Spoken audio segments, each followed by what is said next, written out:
I just wanna live and dream, but nothing is as what it seems. And baby, it's making me crazy. I just wanna fight and scream. There's nothing left for me to say. Fear shot to defeat the day. I know that I can control it, so it doesn't have to be this way. I'm really sick of living, stuck and trapped in the system. You're just a brick in the wall, and I got my back up against it. I represent the resistance, they want me back up in prison. But I'm the master of my path, and I won't slack on my mission. You're lacking the vision, so I'm just gonna cut to the chase. They hide the truth in plain view, right in front of your face. I used to think the world was normal, but that wasn't the case. We're just some goyim on a hamster wheel, running in place. Turn up the bass, I grab the microphone and all I do is rock it. This little light of mine, I let it shine and you can't stop it. But there's nothing these corporations just won't do for profit. This fake ass world that we live in is sick, it's truly toxic. If you don't see it that way, okay then keep talking. Don't bump into that wall while you're sleepwalking. The alarm is going off, I hear it beep often. I'm at the double doors of truth, I'm gonna keep knocking. I just want to live and dream, but nothing is as what it seems. And baby, it's making me crazy.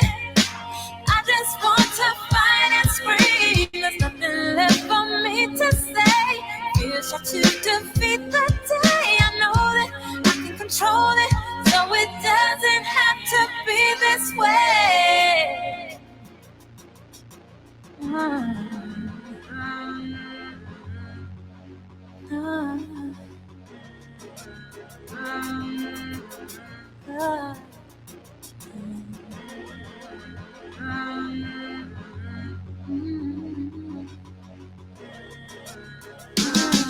I refuse to just go quietly into the night. There's forces of darkness at work and they're restricting the light. I'm so fed up with the lies they tell us, this isn't right. It's ODD TV, you best believe I'll get up and fight. This is my plight, I'll never let you cowards get the best of me. Took the red pill, now it's time to fulfill my destiny. Living like I'm Neo, dipping from my P.O. Tripping on me cause I am the one and he's a zero. Hot like a jalapeno, bringing heat that you just can't avoid. I call out bullshit and lies, they call me paranoid. People are just foolish, full of hate, they get angry. Point out the truth about reality, they label you crazy. Just a glitch in the system, you're a critical thinker. And no, they don't want that. Fuck them, give them the finger. I do it every single day with each and everything I say. I'm not living like a victim, it doesn't have to be this way. I just wanna live and dream, but nothing is as what it seems. And baby, it's making me crazy. I just wanna fight and scream. There's nothing left for me to say. Fear shot to defeat the day. I know that I can control it, so it doesn't have to be this way. It doesn't have to be this way.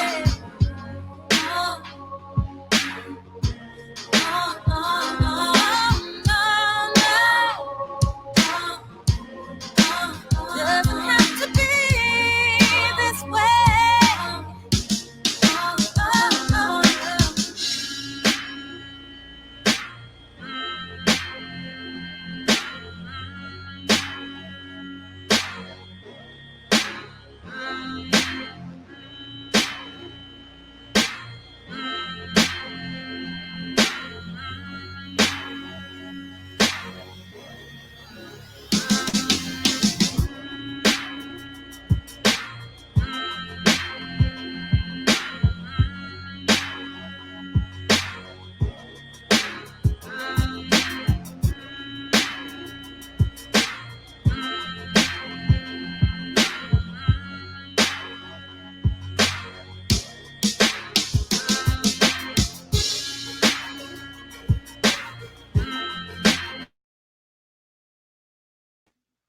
All right, what is going on, everyone? Steve J and Mo. It is about 5:20 p.m. Eastern Standard Time, where I am, Massachusetts. It is the 6th of December. It's 2019 still, and December 10th is right around the corner. YouTube shutdown is pretty much starting, but just like ODD said in that song we just listened to, just refuse to go quietly into the night. That's exactly how I feel about this, and that's exactly how I feel about everything. Yet the chips are yet again stacked not in our favor, and we're just gonna give them the old middle fingers, give them the fist, and just don't go down without swinging, people. You got to give it what you got.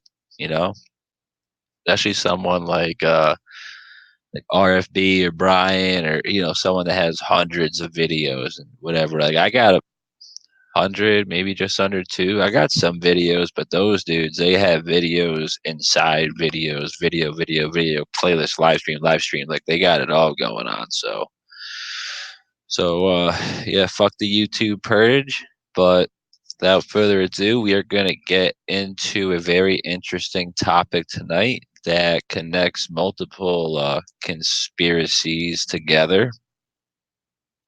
And when I say conspiracies, we all know that I am simply just talking about reality. So,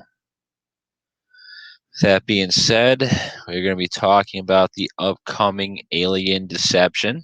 We're going to talk about uh, the ties, how it has ties to NASA, how you wouldn't have an alien deception if the Earth wasn't flat.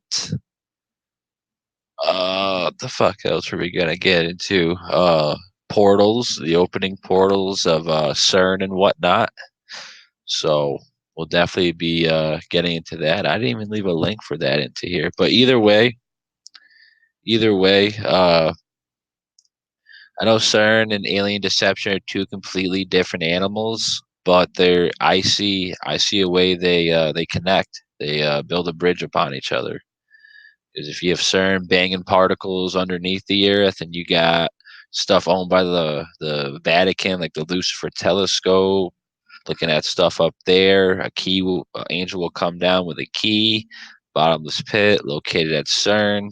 That's how I think they are connected. But we'll get into all that in a little bit. We have a Bill Cooper clip, and we have two Bill Cooper clips. One is provided by Richie from Boston too, so we'll watch that. We have a lot of videos to watch today. I got a video from ODD we're gonna look at. Um, what's that there? Oh yeah, I got Babylon working. We're gonna look at that. That's very very interesting. So the events of what happened and who was involved and how it's all related to the alien deception. Like I also said, we have the lengthy Bill Cooper video to pretty much watch again. We put it on here. I put it on here about a month or two ago. Got some good response. Got some good feedback, and I just think with everything I'm talking about tonight, I couldn't relate any better. So we're just gonna go over that.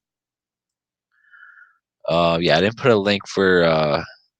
I'm not even sure when we're gonna work this video in, but we'll try to work it in first, actually, because it is the CERN one. And actually, you know what? No. We'll wait for that. We'll wait for Bill, and we'll do one more video, and then we'll get into that and how Aleister Crowley is mixed in the mix. He's a well-known Satanist. Well, he's dead now, but he literally proclaimed himself, declarated himself as the Antichrist, or so clearly not the best person. Fucking ridiculous. And people give him worship, people give him homage and respect, and I got no respect for that guy. So let me just hop in the chat real quick. OVC, I see you in here. What's going on, bro? Sean Becker, we were going back and forth before. What's going on? CJ and Stavely was in the chat earlier, but dude's at work, so cutting some slack. Still, he's at work busting chops, so much respect for the man for showing up, giving me a little shout out. Hopefully, threw a little dry plug in there on Facebook, but it is what it is. It's not about the views, people. It's about the content. It's also about having connections with people in the chat, because I do got a lot of awesome, great people in the chat that I actually, a couple just hopped in right now. NH Guy, what's going on, bro? Majestic Madness, always great to see you here. PG2424, what is going on, bro? So, like I say, I like a lot. Like it's more for the connection, for the community. I don't really care if 50 people view this, but if it's a good 50, if it's the right 50, if it's a 50 it's going to resonate with, it's a good 50. And I feel YouTube is lying about numbers anyways, so it is what it is. I think Brian and Karen went live on D Live the other night, which I'm going to have to set up much sooner than later. And on their first stream, they had over 100. So they average around 130, 110. Yeah, I'm in their chat. I'm a moderator, so I see all that stuff, and it's ridiculous. It's absolutely ridiculous. But excuse me. All right, let's get a screen share going. Yeah, let's get this all done with before I fall asleep. I'm freaking just beat. Just beat. So yeah, we'll watch. We'll get into the Bill Cooper vid first. Yeah, so it's a lengthy listen. Yeah, it's more of a watch. I mean, more of a listen than a watch. So I'm gonna. Didn't mean to do that. And yeah, I gotta unshare that. Actually, I'm sorry, guys. Let me try this again. 'Cause I did not put the audio on. There's the audio. There's the shareability. There's that. And there we go. There I am. And there I go. Woo. Perfect. So I hope this is working the way I want it to. I'm going to hit play in a second. And guys, this is Bill Cooper talking about alien, the fake alien agenda, Nephilim, how aliens are demons. He alludes at many, many ways. He takes a couple shots at the NASA, the NASA organization, which is great because there's a lot of people who still give credit to NASA and they claim they're awake, man. NASA is nothing but lies. NASA is nothing but deception. And NASA in Hebrew, ladies and gentlemen, breaks down literally to deceive. How ridiculous is that? How ridiculous is that? And you also have NASA that has literally claimed that it is 100% like fact that extraterrestrial life is real. So I find that very crazy. And you also have the Pope, who not too recently, it's probably about 2 to 4 years ago. My memory's a little whatever. And he was talking about what would happen if aliens showed up, how the church would respond, how the church would welcome them. And they all always talk about how um, I wrote it down. Where the hell did it go? Yes, if aliens showed up, this is talked about in the church through the Vatican. This is also talked about many, many times through the science organizations as you go watch crap like on what's that shit? Ancient Aliens, History Channel, Science Channel, all that crap. So they're gonna claim that the aliens, if they show up, they're gonna claim creation. They're gonna claim we made them. They're gonna claim all this other stuff, and that's how you know it's a alien deception. That's how you know it's a demonic agenda. Because who else would claim creation? Exactly, people.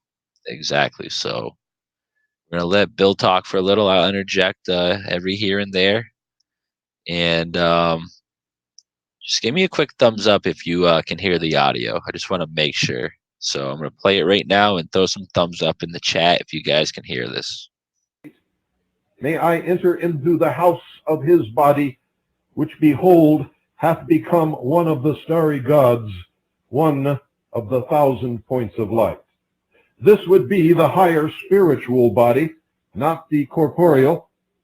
It is said to the soul, thou art purified with the libation of the stars that never set bear thee up. Thou enterest in the place where thy Father is, where Seb is, thou becomest a soul therein. The soul, our Pepi, pleads, make thou this Pepi to be an imperishable star before thee. The acme of directness is attained in the next statement. Pepi is a star.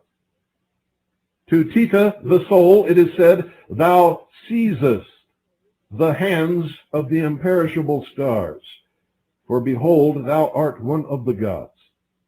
The imperishable stars follow and minister unto thee. Pepi is addressed, thou art the great star. Orion beareth thee on his shoulder. Thou traversest heaven with Orion. Thou sailest through the Tuat with Osiris. Again, Pepi takes his seat among you, O ye star gods of the Tuat. And finally, in grand simplicity, stands the categorical pronouncement, quote, thy soul is a living star at the head of his brethren, end quote. For the 6 elementary powers were his natural brothers, of whom he, like Joseph and like Jesus, was made the chief or head. From brethren, they were reduced to children when the God principle took charge and synthesized their functions. The fiery soul of intellect became king of the lower 6 elementary powers in man's makeup. The Christos came as the Prince of Peace to rise to kingship over nature's 6 divisions of force. Unto you a king is given, and his name shall be called the Prince of Peace. But the soul, ladies and gentlemen, in the mystery religions is specifically typed by that great and brilliant emblem of what they call their divinity, the morning star. The Titan who came hurtling to earth, still clinging to his stolen possession, the spiritual fire, was Lucifer, the bright and morning star.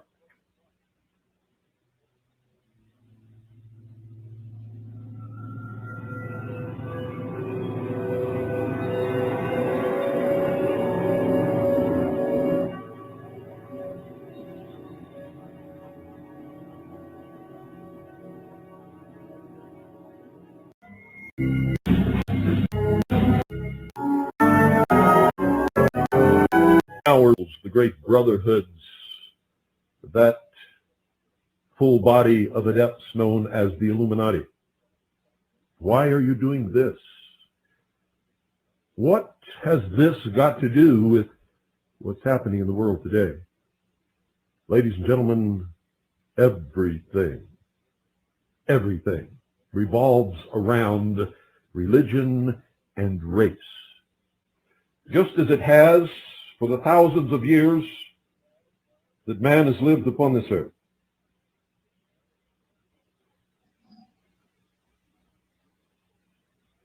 At one time, Just want to interject real quick what he's about to say. I think, what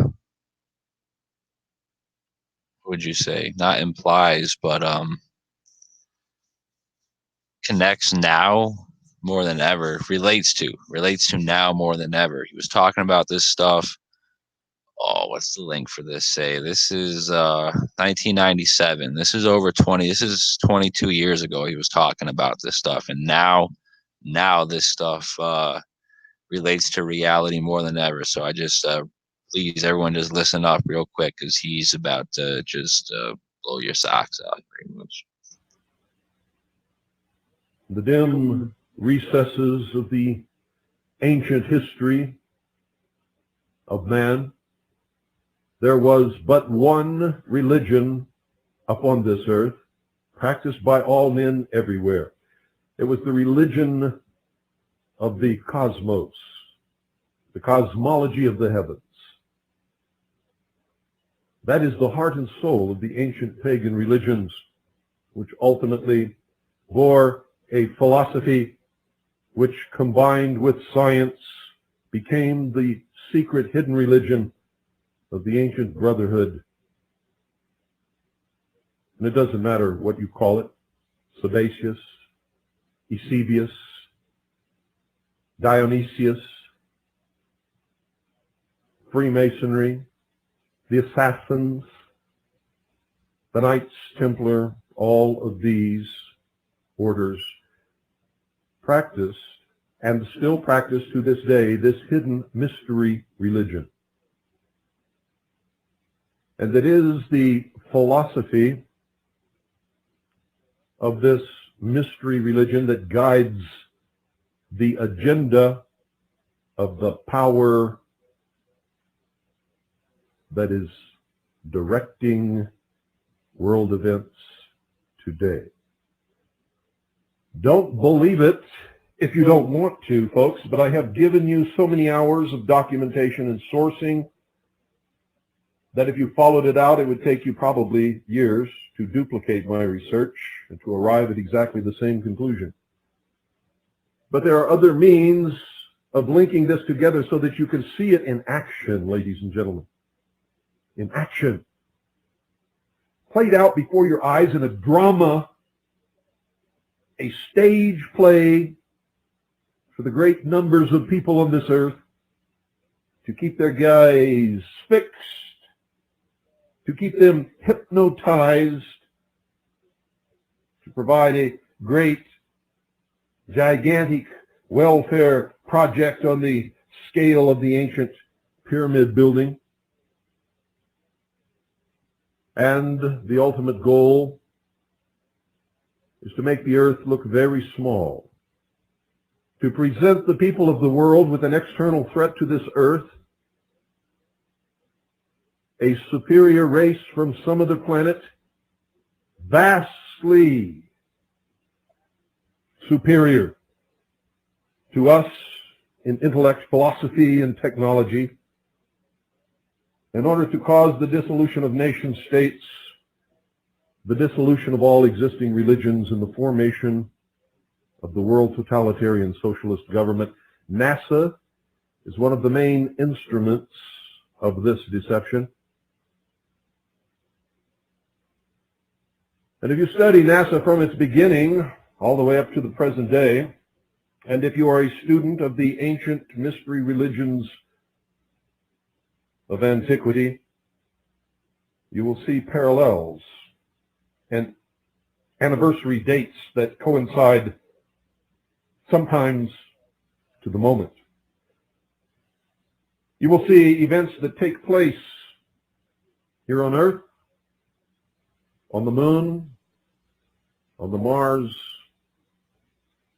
and around other planets on the exact same latitude and longitudinal points on those planets where certain things have taken place here in the past and take place now in the present. If you studied the Apollo space program, you must have noticed the reference to the ancient gods Apollo. If you studied the emblem of the Apollo space program, especially the first emblem, ladies and gentlemen, you noticed that it carried on its crest the symbol of Apollo, who was the sun, also known as Osiris, the moon, Isis. In the center, you will see the constellation of Orion. In its center are arrayed in the exact position the three pyramids of Giza in Egypt. And the earth, of course, represents the full body of initiates known as Horus.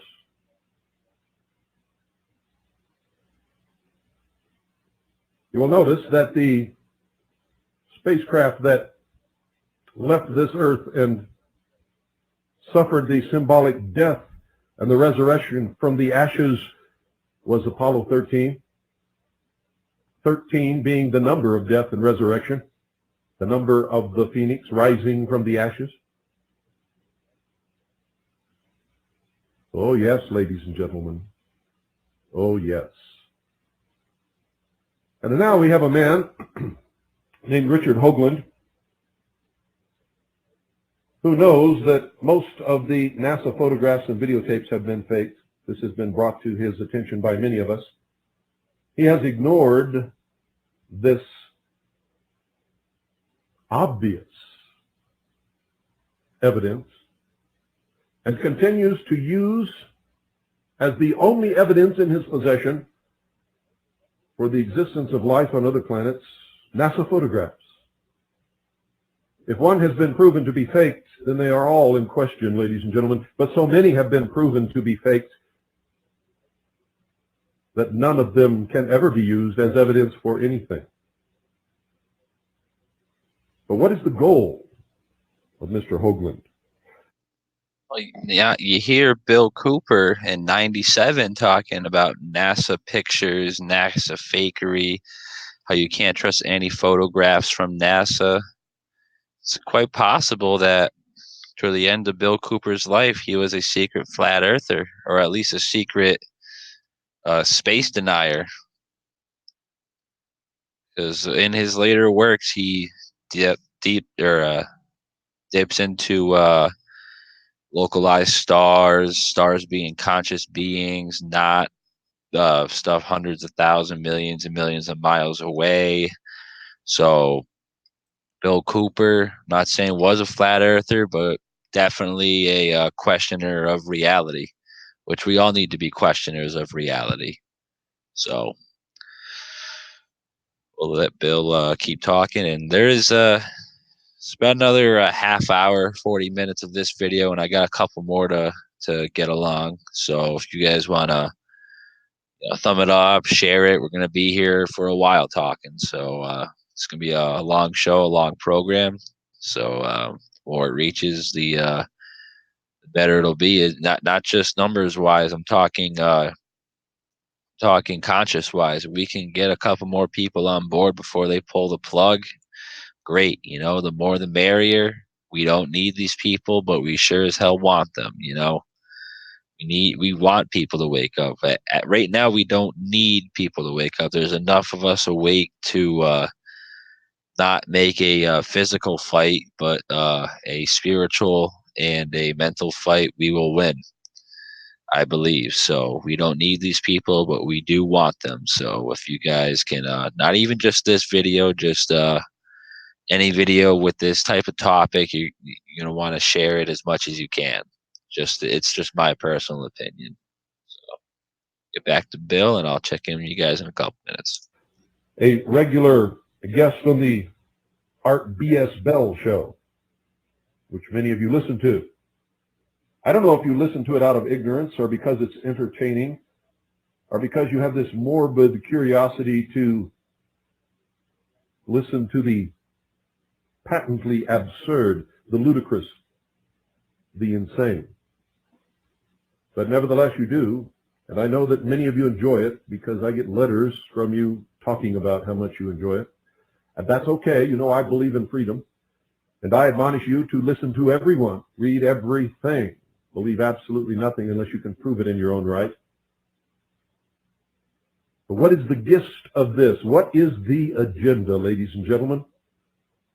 I'm about to impart that to you now. But first, I must lay some groundwork. Many years ago, when I was with the Office of Naval Intelligence, ladies and gentlemen, I saw a document, and I disclosed this in 1988, that said that there were alien or extraterrestrial artifacts on the moon and Mars, and that this had been disclosed by our space program. I knew what some of those artifacts would be before they were ever even supposedly discovered by others. You see, because I saw this information in 1972. Some of it in 1971, as a matter of fact. And so I knew that sooner or later someone was going to come forward with a photograph that showed a face on Mars, and pyramids on Mars and on the moon. And by studying the pictures released by NASA and NASA publications, I was able to find many of these objects long before anyone ever talked about them. And then along came a book that claimed we never went to the moon. I read that book and began looking at the evidence presented in that book. And lo and behold, the man was right. If we went to the moon, ladies and gentlemen, it was not in the Apollo space program, where it was impossible. Could not have been done. And any good student in high school science, and I'm talking high school science, ladies and gentlemen, freshman, sophomore year, can prove that nobody went to the moon in the Apollo space program. It is that easy.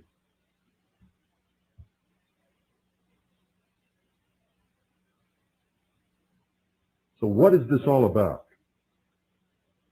Well, ladies and gentlemen, they could not present us with a believable external threat to this earth in the form of an extraterrestrial intelligence vastly superior to us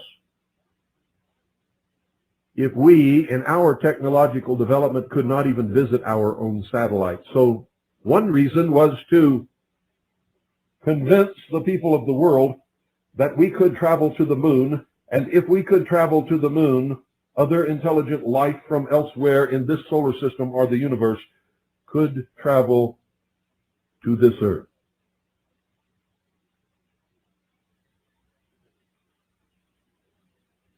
For this is an old plan of the Illuminati. John Dewey said at a dinner for Viscount Ishii and the Japanese imperial delegation in 1917 in New York City,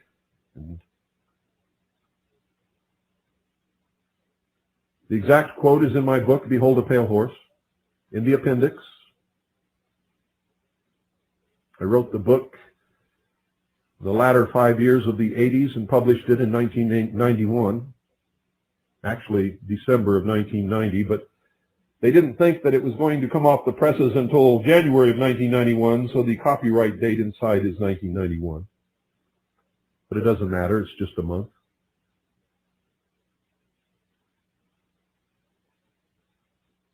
John Dewey said, "Someone once told me that the best way to end wars forever and unite all humanity on this earth in a world government would be if we were attacked by some other species from some other planet." That's what he said, ladies and gentlemen, in 1917, and that's at least how old this hypothesis is. Or I should say this plan to deceive the world. It was tested in 1938 with the broadcast of Orson Welles and the Mercury Theater's War of the Worlds to present a hoax to find out if it was believable, if the populace would fall for it, and they did. In all of the towns and cities that heard this broadcast, people were terrified. They went outside with shotguns and rifles to look for the alien tripods so that they could shoot them before they destroyed their cities and their families and their industries. In one city, Grover's Mill, they literally, ladies and gentlemen, the citizenry forgot the geography and the construction of their own city, and they shot their own water tower to pieces. And think about it, people. That was back in early 1900s. So imagine if a broadcast like that happened today. You know how dumbed down and like feeble-minded and closed-minded and just like unable to process anything serious the kids nowadays, you know how like just bad they are that way. Even the adults are even worse. I feel the people who are like 30, 40, 50 years old, they don't have a clue what's going on right now. And if that came over the radio waves on your TV, this, that, and the other thing, they would freaking freak out, man. Worse than back then. So just imagine if they pulled that crap now. But let's get back to Bill. I'm going to run to the bathroom real quick. I'll be back in about 2 minutes. Thinking that it was one of these giant tripods. In New York City, the next morning, the stock market fell precipitously. Some people committed suicide. It was a night of terror. And Congress passed a law making it illegal to do that. Again, on radio. So this is not something that I just dreamed up out of the blue, ladies and gentlemen. It is a true agenda. It is happening. It is being brought about by the Illuminati, and in their typical fashion, they laugh at us, and they use their symbology of the mystery religions, anniversary dates, geological points at locations of monuments that are meaningful to them in all of this. There's a photograph in the House of Temple, the House of the Temple of the Supreme Council of the 33rd degree of the Scottish Rite of the Southern Jurisdiction of Freemasonry in Washington, D.C. In the foyer, as you walk in, you will see a huge photograph of Neil Armstrong on the moon, holding in front of his spacesuit the Masonic apron. At the time of the Apollo space program, ladies and gentlemen, the head of NASA was a Mr. Kleindienst. As a reward for his deception on the world, he was, ladies and gentlemen, promoted to the Supreme Grand Inspector General of the 33rd degree of the Southern Jurisdiction of the Scottish Rite of Freemasonry. He holds that post today. Everything that NASA did was connected to the symbology of the ancient mystery religions of Babylon, Egypt,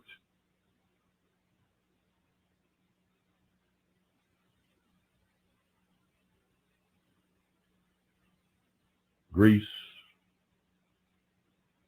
India, and many others. It has meaning, ladies and gentlemen, and their purpose is to connect the constellation Orion with the monuments known as the pyramids in Giza in Egypt, pyramids on the moon, and pyramids on Mars.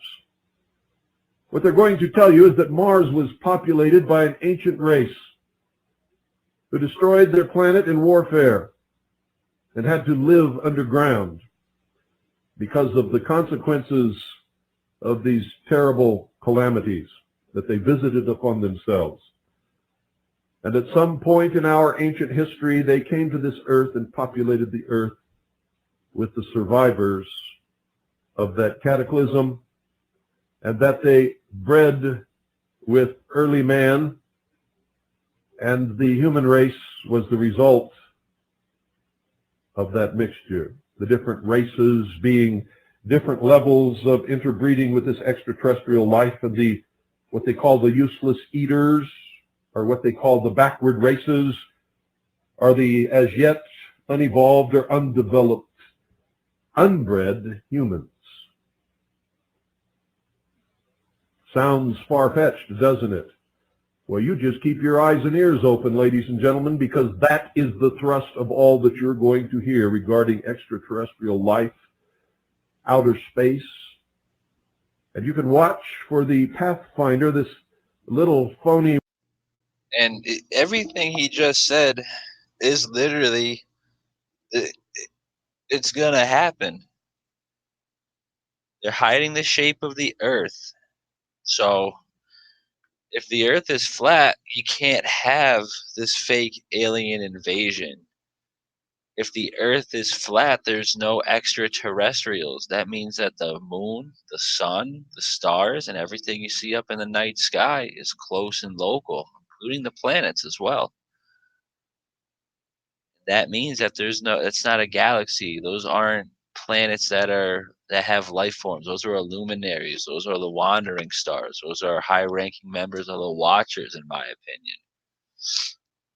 These things are going to present themselves in the physical, and when they do, the U.S. government, officials around the world, the elites, the Illuminati, whoever is in on this is going to present them as alien beings that have been watching our society forever, and most likely they're going to claim creation.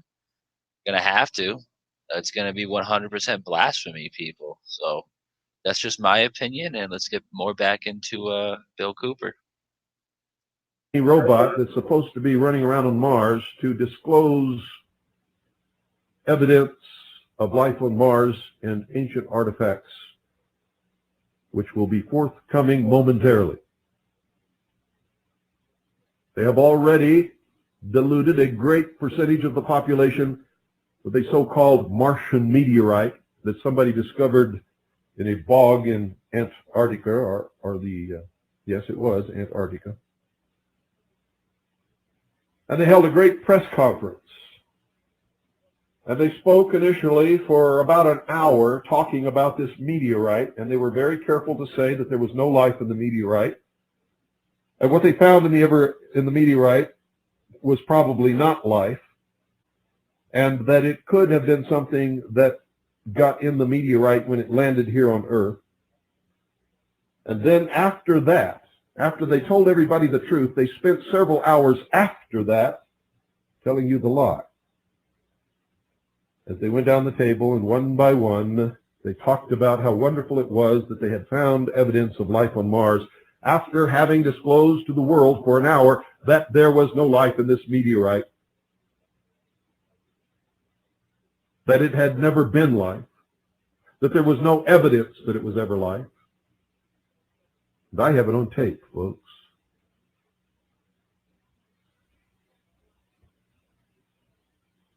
It was a joke, a great joke. And then in the next day, the newspapers around the world picked it up and the headlines blared,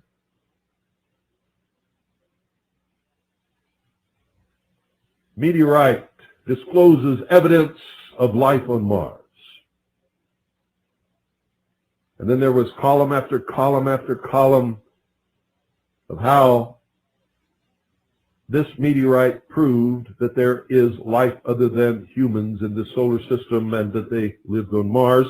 And then some newspapers here in this United States began to propose that the meteorite brought life from Mars to Earth, and we were all descendants of the ancient Martians. And not too long ago, a very famous person made the statement that we are all Martians. I don't know how many of you heard that. I'm not going to tell you who it is right now tonight, but on one of these Friday nights I will. For we're going to delve deeply into all of this.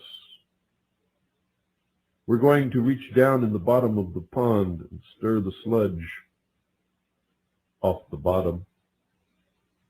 We're going to cause a current that will bring it up to the top and bear it to the light of day so that we can all look at it and see what it says.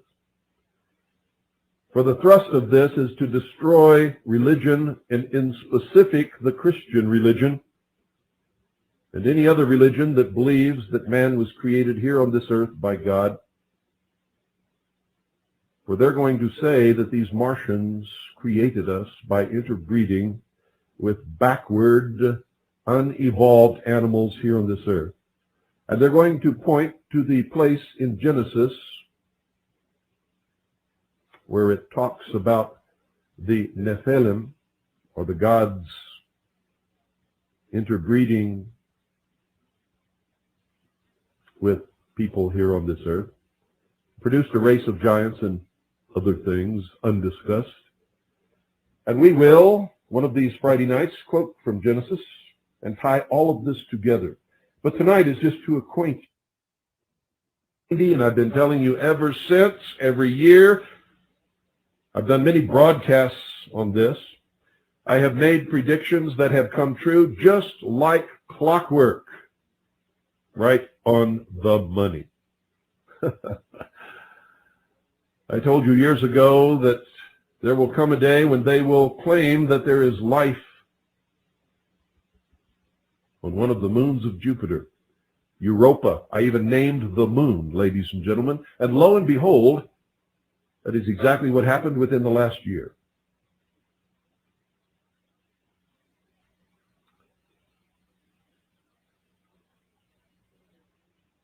Now they are going to tie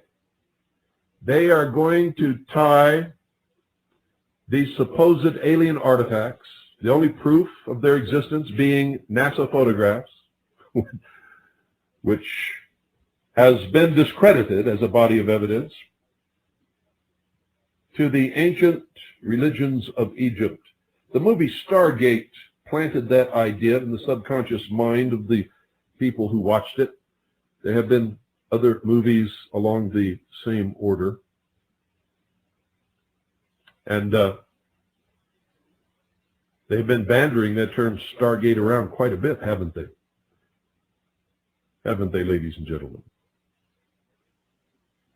For those of you who listen to... And like I said, now more ever today than when he was talking about this in 1997. Because who else talks about Stargates all the time? Who talks about open up portals? CERN, D-Wave.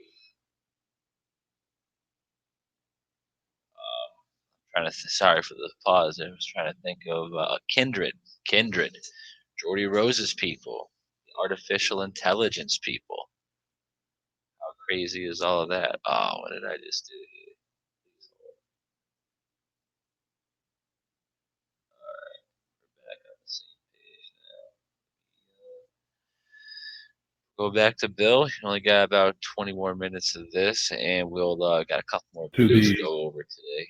And yeah, so alien deception. Bill's been talking about this since '97. Keep that in mind. So keep that in mind. 1997, 22 years ago, people. Art B.S. Bell show, you've heard quite a bit about Stargate as a project.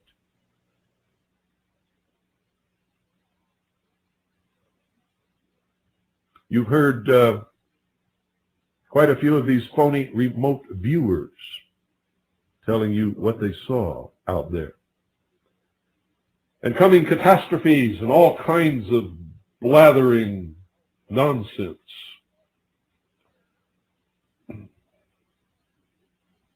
And many people listen to it and believe it.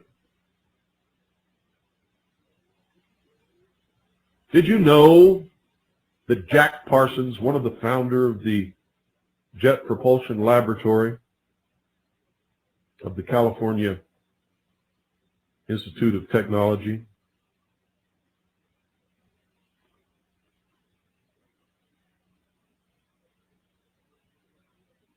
was a high-level member of the Order of the Golden Dawn?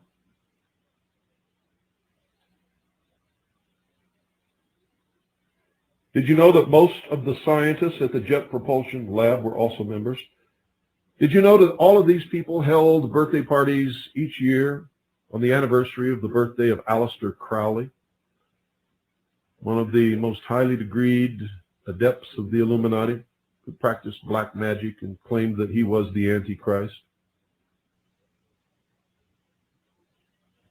Did you know that Jacques Vallée... You know what? Let me just talk real quick about Aleister Crowley and all of his demonic works, all of his anti-God stuff that leaked into science, no less. Like he was just talking about Jack Parsons hanging out with Aleister Crowley. So let me stop this screen share and let me get a different one up real quick, people, just so I can show you exactly what I'm talking about. We'll just do application window. So you can just see the Google there. Perfect. And get that on full screen. So let's we got here Babylon working. Babylon working. Babylon working was a series of magic ceremonies and rituals performed from January to March 1946 by the author, pioneer, rocket scientist, and occultist Jack Parsons and Scientology founder Ron Hubbard. Exactly. The project was based on the ideas of Aleister Crowley and his similar description in a similar project in his novel Child, which was Babylon Rising. And it just goes on to tell you what was pretty, it doesn't give you too much insight, but yeah, Aleister Crowley again, right up there. Magic with a CK. Ceremonies, rituals. Yeah, all the gods that they were going for. Chaos is one of them, which is great. Awesome. Awesome. Fucked up stuff, dude. Effed up stuff, man.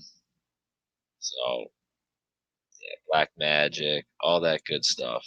So that is Aleister Crowley working with Jack Parsons, Ron Hubbard. And something else I want to show you guys is they're talking about here in a similar project that they do not name, which is talked about in his novel Moonchild, the Babylon Rising ceremony ritual.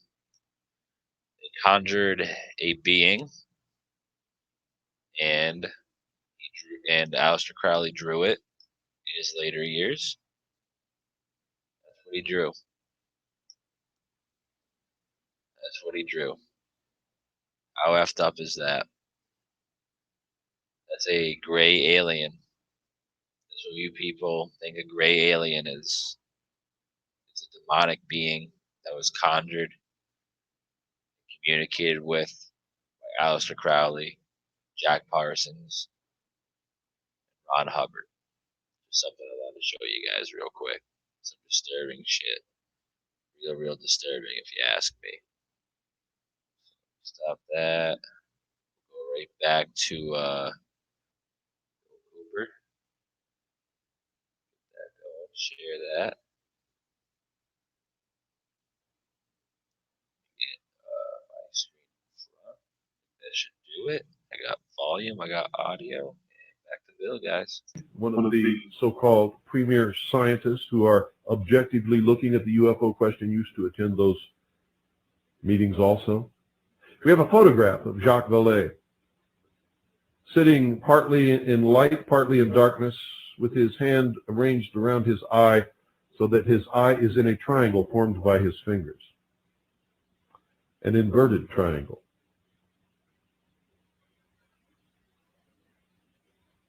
Those of you who have listened to my broadcasts on symbology understand the significance of that. He was laughing at you. And at the same time, he was revealing his true identity to his brothers.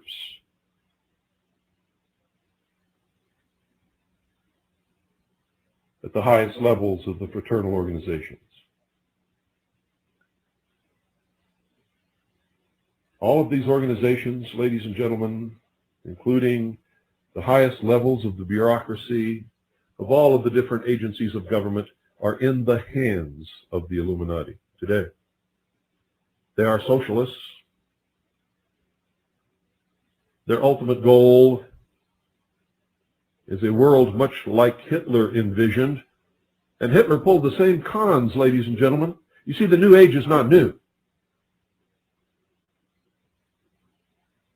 There was a New Age before this New Age, back in the 30s, which rose to prominence with Hitler. All of the SS officers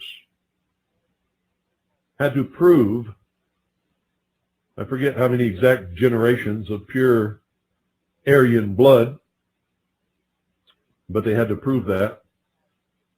Then they were shipped off to a castle replete with the trappings of the mystery religion, where they were indoctrinated into the order of the Illuminati.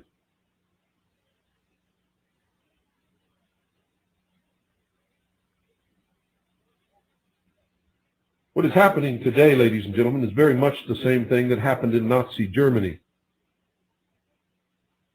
The New World Order is going to be more like what Hitler envisioned than anything that Karl Marx ever dreamed about. Although Karl Marx was also a socialist. Karl Marx was a rabid racist. He was a Jew-hating Jew. He hated Jews and blacks and anybody else. In his writings, he made no secret that he was a racist, that socialism breeds racism. And I look around and I see all of these people, these blacks, Hispanics, Asians, all of these people who buy into the myth that socialism is going to liberate them. Socialism is going to re-enslave them. And it breaks my heart to work so hard to keep them free, only to see them working so hard to chain themselves once again.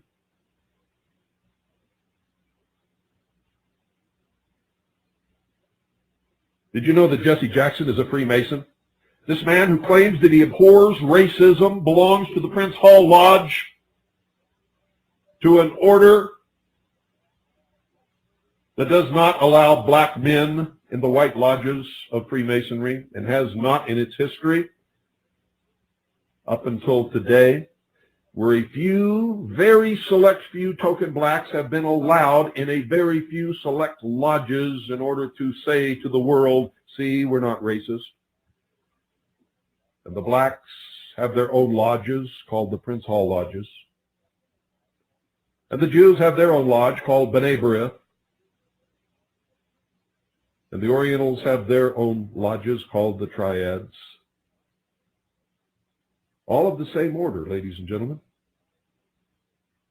All putting forth the myth that they're going to create a world where all people can get along and live together, and there will be no racism and no enslavement and no muggings and no robbings. And the space program is one of the methods that they are using to bring this about. How many of you have been watching the Pathfinder? Pathfinder, that ought to tell you something. It's going to discover the path to the New World Order. It's going to present you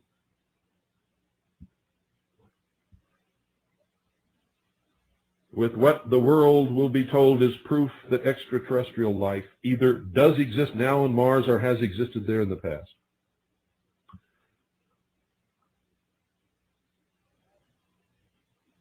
For how can the Christian religion survive, ladies and gentlemen, except in the heart and the soul of the theological institutions where they already know all of this stuff? How can Christianity or any other religion survive when the world is presented with what they will believe to be proof that life on this earth was not created by God, but by some extraterrestrial advanced race from some other world? And that we have been owned by them and shepherded in our existence all through the history of the world. And that's the true purpose of the UFOs, flying saucers, and abduction reports, which are truly the end result of some very sophisticated mind control experimentation. The technology exists, ladies and gentlemen. I have seen it myself. It is owned and operated by the United States government and probably several other governments on this earth. I have filmed these things in the sky. I have watched them come in and out of secret test sites owned and controlled by the United States government. I have spoken to people who've worked on these projects in secret. I can never reveal their names. I can only tell you some of what they have told me, because to tell much more would begin to identify those people, and then they would disappear from the face of this earth for telling me these things. It is truly marvelous technology, but it does not belong to extraterrestrials of any kind from anywhere.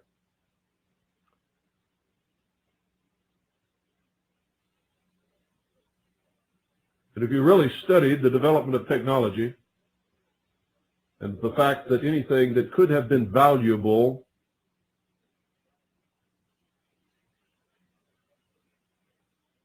as a method of controlling humanity has always disappeared behind the veil of national security. Did you know, ladies and gentlemen, that the U-2 was flying many, many years before anybody knew that it existed? And before anybody even knew that it existed, the SR-71, the Blackbird, was flying. Before you even knew about the U-2, did you know that stealth aircraft were developed long, long, long before you ever heard of the stealth fighter, the B-2 bomber? Did you know that those aircraft were in the air flying years and years before the public ever even had an inkling that they existed?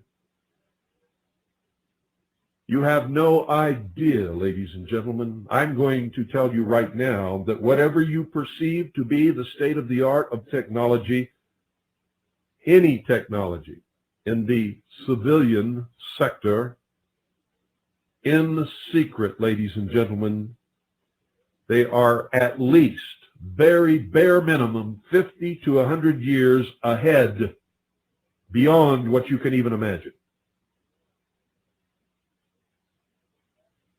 You're going to say, well, look at all the technology that came out of the space program. They must have gone to the moon. No, ladies and gentlemen. That technology did not come from putting men on the moon. It came from the secret black projects into the space program and then out into the public sector as the only way that they could do it without tipping their hand that they've had these things for many, many, many years. And you should see the way they use it. I can remember when I was a young boy, ladies and gentlemen, a young boy. I was born in 1943. In 1947, the supposed Roswell crash occurred. Before then, my father brought home to me something that looked like thin tinfoil, a sheet of it. I remember it just like it was yesterday. You know what's really funny? Roswell happened in 47, and these rituals that took place with Aleister Crowley, the jet propulsion guy, and L. Ron Hubbard, those all happen in the same exact area, just 1 year prior. Find that rather odd. It's also very odd that that same exact location lies on the 33rd degree parallel, and we all know 33 is a huge number in the occult, probably one of the biggest in my opinion. So just that being said, go back to Bill, and I will intervene in a next good point. And so do many other people remember this substance. It was nothing new. It didn't come from alien technology, and it sure didn't come from any crash at Roswell, because this was before Roswell. My father brought it home and gave it to me. And I could crumple it up into a little ball, put it on the table, and it would straighten itself out just as if it had never been crumpled at all, without even a wrinkle in it.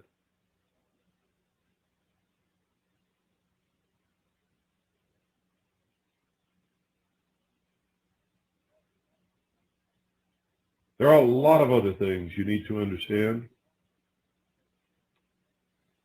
I'm not quite sure I know how to tell them all to you. But back in the 50s, they were working on atomic-powered aircraft, ladies and gentlemen. Atomic-powered aircraft, you say? Yes, that's correct. Well, how could they power atomic aircraft? Well, ladies and gentlemen, I don't really know. Because I know that atomic power produces heat. Heat can be used to create steam, and steam can be used to power an engine or make something turn and revolve. But it cannot make a jet exhaust, because you couldn't carry enough water to fly it very far.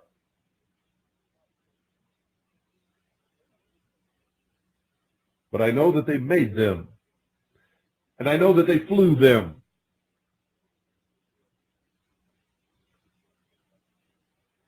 And they may still be flying them. Nobody knows what kind of power plant propels these flying discs and egg-shaped things and round glowing balls that float through the sky, that come in and out of secret test sites owned and controlled by the United States government in Nevada and Utah and some other places that will go unnamed for the time being. Colorado is one. New Mexico. Arizona, yes, Arizona. Why do all these things occur in the West? Because, ladies and gentlemen, in those days in this country when they were looking for places to build this technology and keep it secret from the American population and from the world at large, this was the only place where there were vast expanses of land that you could cross for days and days and days and never see another living soul. And that should be obvious to you. That's why most of the sightings of these things have always been in the West.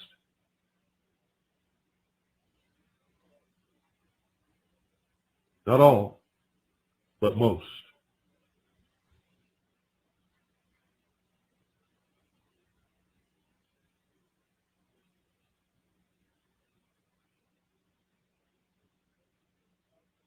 There were certain things that the alchemists had as their goal, ladies and gentlemen.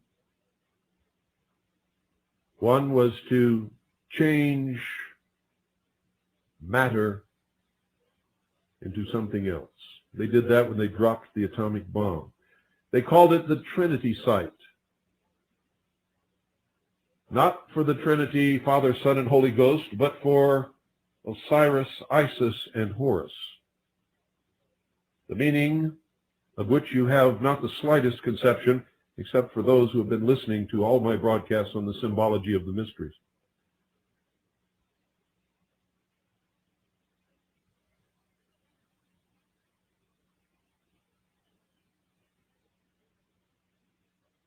Now, ladies and gentlemen, starting Monday, I'm going to be elaborating again on the lost light, the lost word, the true hidden meaning of the mystery schools, the adepts known as the Illuminati.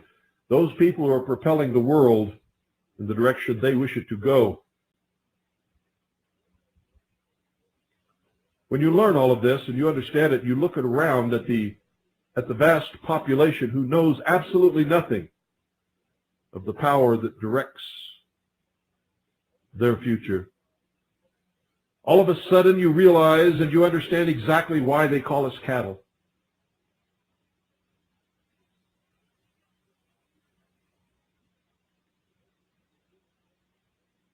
And then you even begin to understand how they could cause wars and kill tremendous numbers of people to achieve a certain goal and not even feel the slightest pangs of conscience. For just as we would kill a cow to provide meat for our table, ladies and gentlemen, they look upon the normal human being as nothing more than an animal because they cannot use the brains or the intellect that God gave them in their estimation. They believe that a nation or world of people who will not use their intelligence are no better than animals that have no intelligence, and such people are beasts of burden and stakes on the table by choice and consent. Think about that. Think about it. Because that is truly what they believe about you. And in their religion that denies the existence of Jesus Christ, or even of a God, really, the closest they get to God is a sort of a pantheism, that everything is hooked together. You've heard it in the New Age movement. As above, so below. If you step on an ant, it does something to somewhere on the moon. That kind of thinking.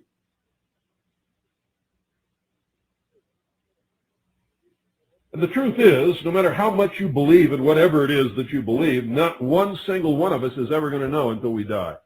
That's why they call it religion. It's based upon pure faith.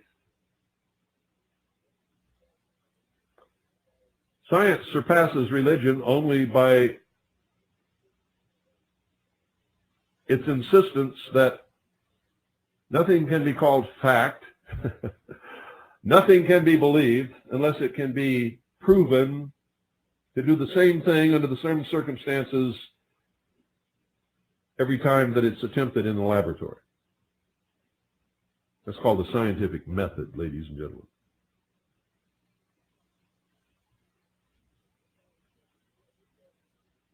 But scientists have discovered that you can do it the same way, with the same ingredients, over and over and over again for 5 million times, and then for some unexplained reason, the next time it will not work.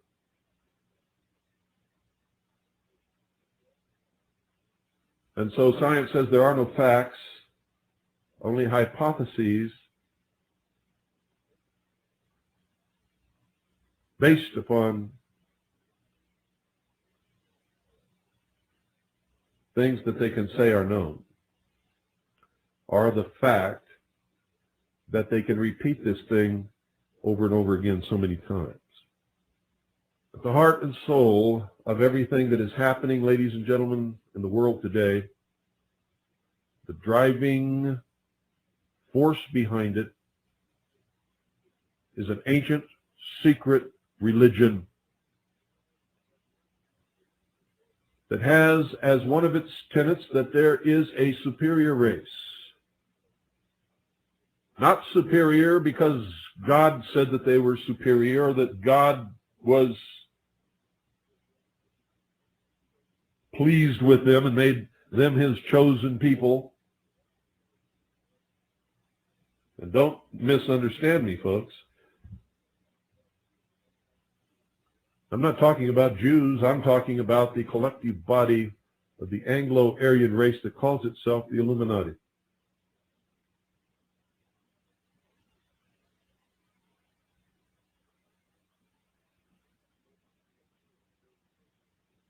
Their exoteric version of this religion is British Israelism, Zionism.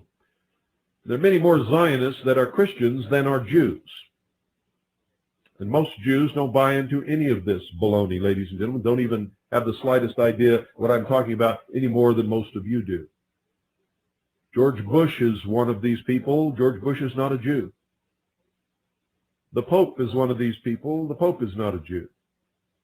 So don't compound the problem by thinking that you know exactly what it is that I'm talking about, because I can assure you that you don't.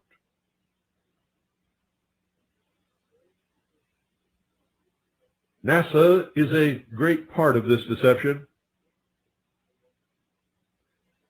NASA has been made up by all different kinds of people of all professed different religions. The truth is that none of these people really believe in any religion.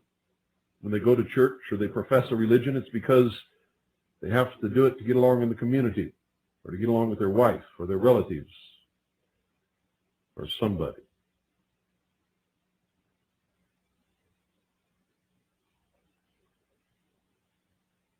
Watch the space program. Watch the pictures brought back by the Pathfinder. And folks, if you really study that little thing and use your head and study all of those photographs, you're going to be amazed. You're going to be absolutely dumbfounded. And then you may become dangerous, like me. Won't that be a trip if all of a sudden we had several million dangerous radio hosts in this country, all broadcasting on low-power transmitters, driving Rex Jensen completely. All right, that's gonna do for that bit on Bill Cooper. We're gonna have more Bill Cooper later in this program, broadcast, or whatever you call it.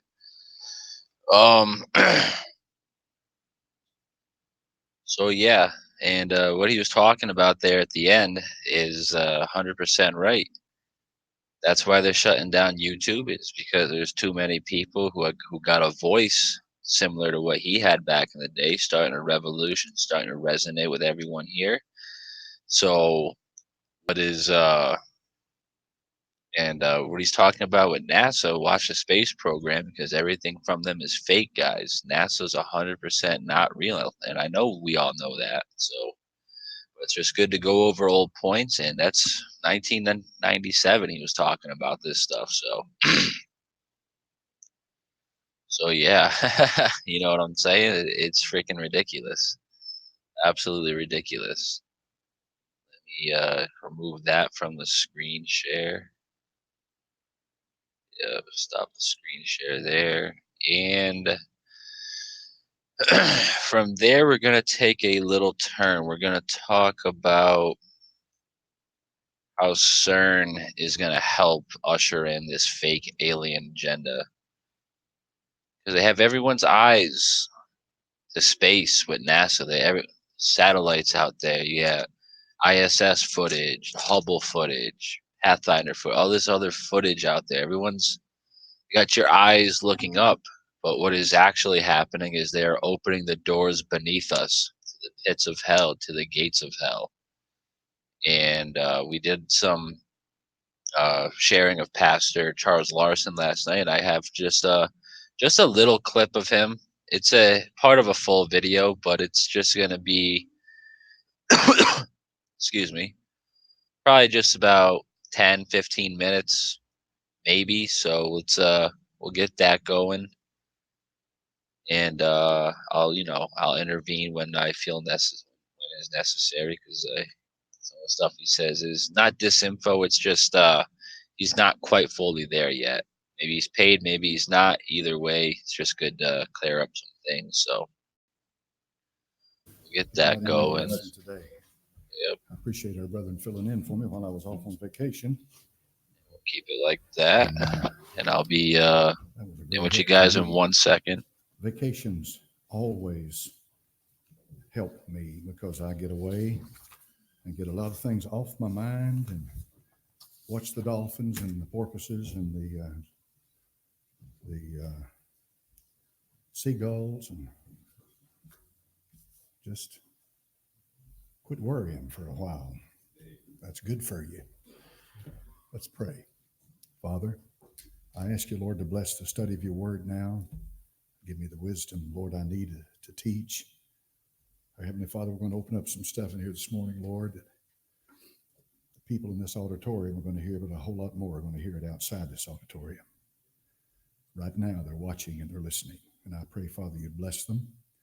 I pray you'd help us now as we study your word. In Jesus' name, amen. All right, turn to Revelation 9 with me this morning, please.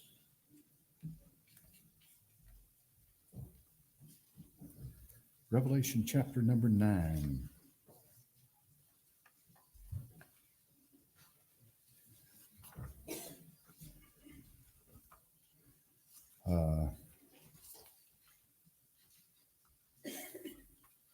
You're going to be going to Revelation an awful lot now because we're in it. We're there. We're not preaching about something that's going to happen 10, 15, 20 years down the road. You're living in the end of the time, the end times. You're living at the close of this age and the coming of the man of sin. In Revelation 9, verse 1, the Bible said, the fifth angel sounded, and I saw a star fall from heaven to the earth, and to him was given the key of the bottomless pit. So a star and an angel are synonymous in Scripture here. He opened the bottomless pit, and there arose a smoke out of the pit as the smoke of a great furnace, and the sun and the air were darkened by reason of the smoke of the furnace. And there came out of the smoke locusts upon the earth, and unto them was given power as the scorpions of the earth have power. Now, these are not locusts like you normally would see a locust. Verse number 7. The shapes of the locust were like unto horses prepared to battle, and on their heads were crowns like gold. Their faces were as the faces of men. They had hair as the hair of women, and their teeth were as the teeth of lions. They had breastplates as were breastplates of iron, and the sound of their wings was as the sound of chariots of many horses running to battle. And they had tails like unto scorpions, and there were stings in their tails, and their power was to hurt men 5 months. And they had a king over them, which is the angel of the bottomless pit, whose name in the Hebrew tongue is Abaddon, but in the Greek tongue hath his name Apollyon. And just to intervene real quick, what did we just talk about? What was Bill Cooper just pointing out to you? The Apollo program and 100% worship of the god Apollo, of Osiris, Nimrod, Nephilim, fallen angel being. Just want to intervene and remind you guys of that real quick. And it is a striking thing that the Large Hadron Collider at CERN, Switzerland, was built on the spot of an ancient temple to Apollyon, the god of destruction. And of course, you understand, as I've said to you before, the point in the collider is to collide particles together. And at that moment of destruction, then what comes out of that is what they're observing. They're trying to find the Big Bang in its origin. Now, of course, you know, when I give out this stuff, it doesn't mean I believe a bit of it. It doesn't mean that I agree with the Big Bang for a moment. I believe that creation came into being, let there be. The Almighty spoke it into existence as it is. But I'm simply giving it forth as this is the way they see it.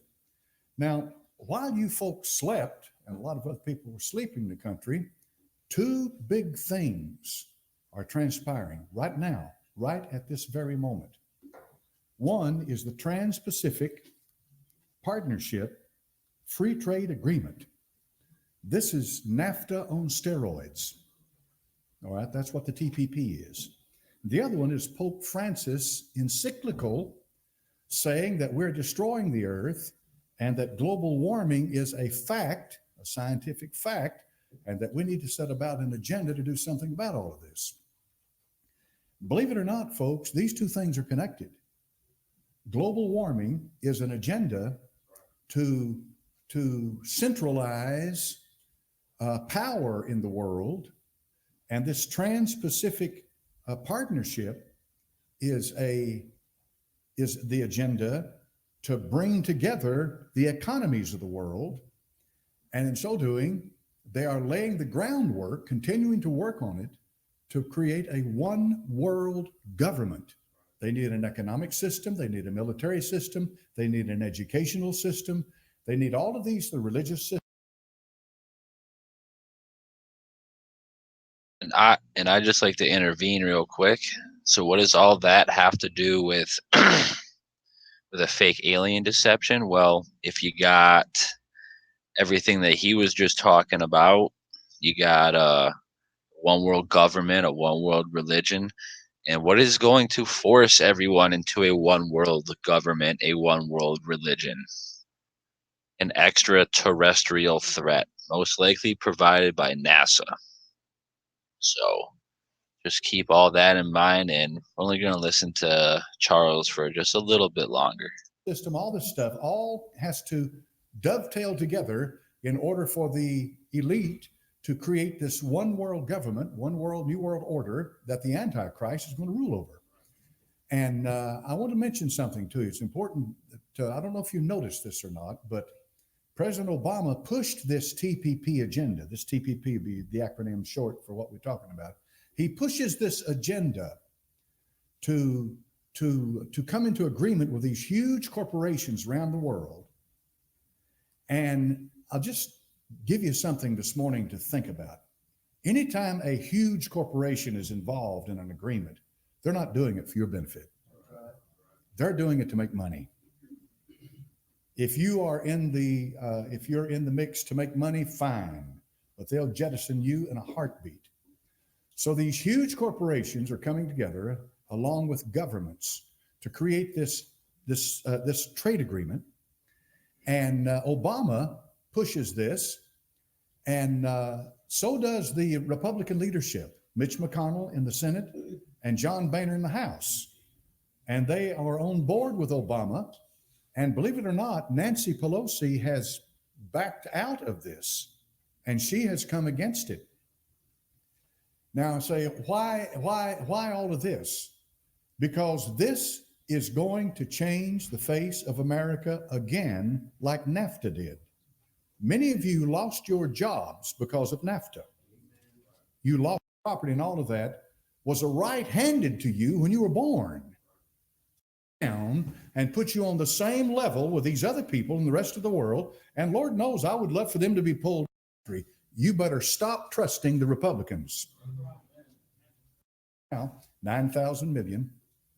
Trump said, I've done all of this. I can do it for America. We'll see. Who knows? To bring about a one world government, and you're not going to do anything to stop it. But what you can do is start praying and tell your brothers and sisters and tell your friends and your enemies what's going on today. That it's time for the church to wake up. This stuff isn't happening. This stuff didn't happen 15 years ago.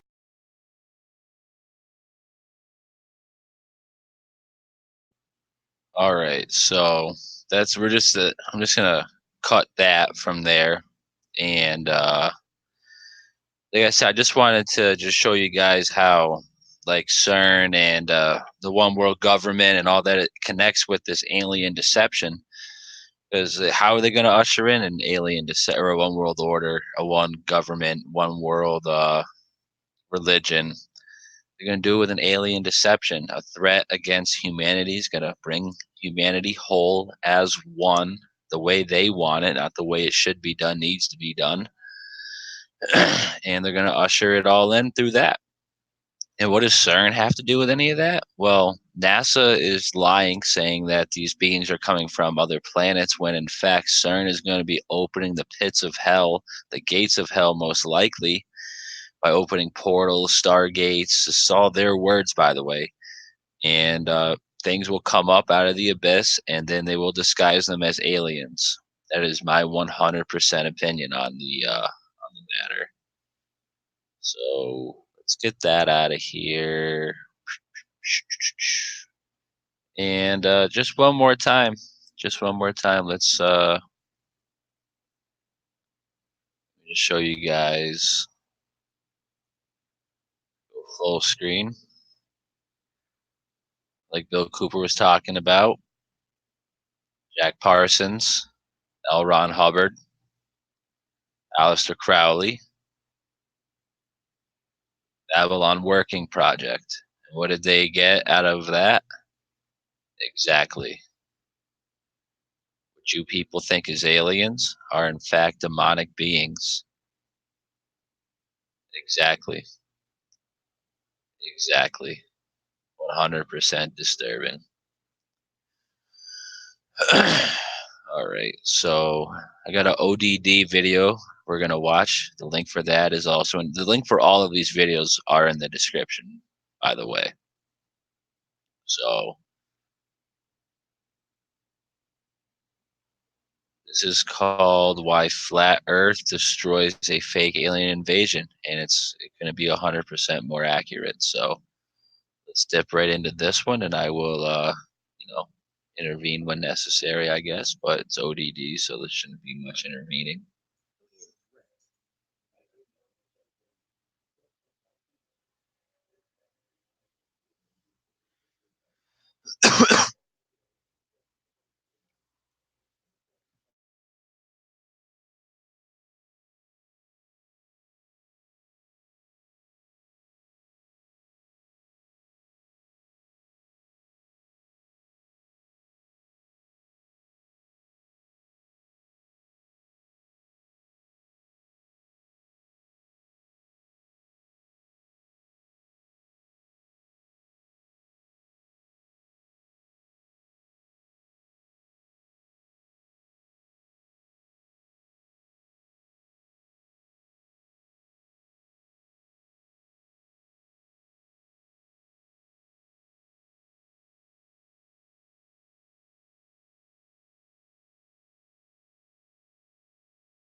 Wow. Wow. Sorry, guys. Once again, you just got the best show host in the world right now showing you videos that don't even have audio. So let's try that again and we'll bring it back to Ronald Reagan. Sorry about that, folks.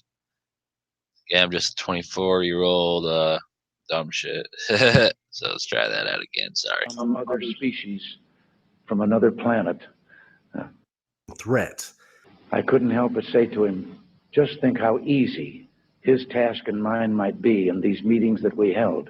If suddenly there was a threat to this world from some other species from another planet outside in the universe, we'd forget all the little local differences that we have between our countries, and we would find out once and for all that we really are all human beings here on this earth together.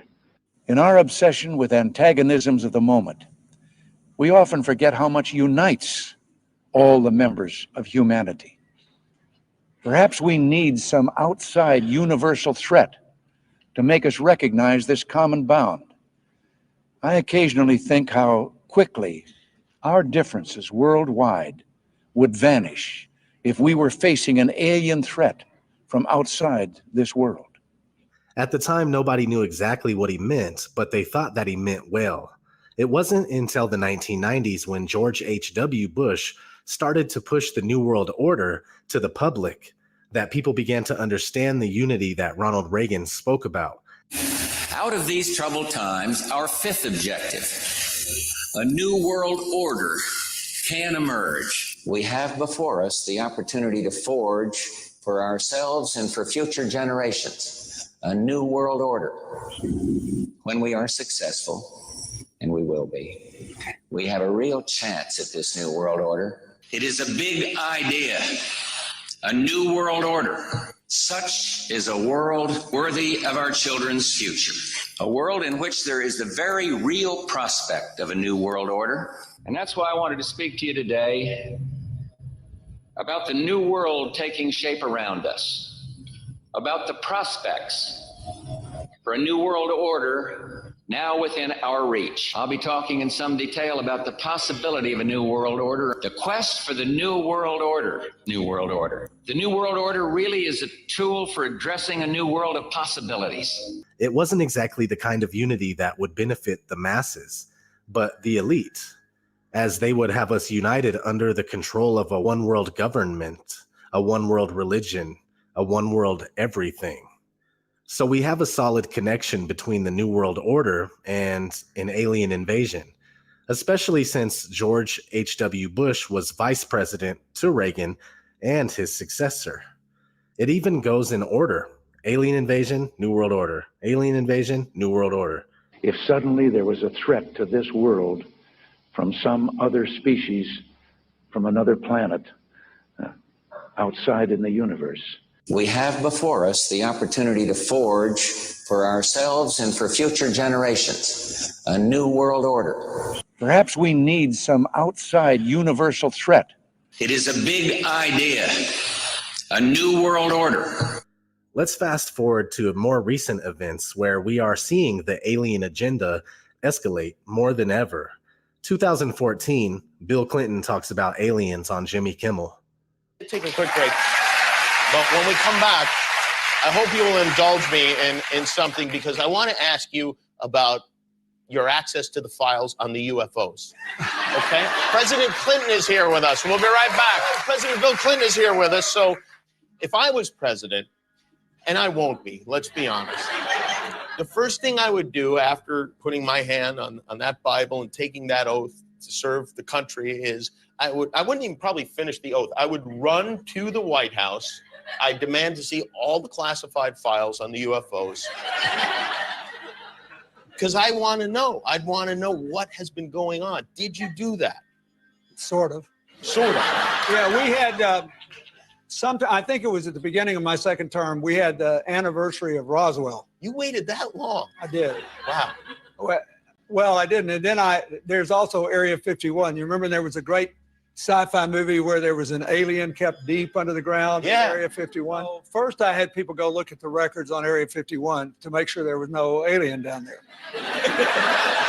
And people thought that because everybody who works there has to stop about an hour away and put on special clothing and then drive in and out. And that's because a lot of our stealth technology is made there. We know that now, but there are no aliens there. So then when the Roswell thing came up, I knew we'd get, gazillions of letters.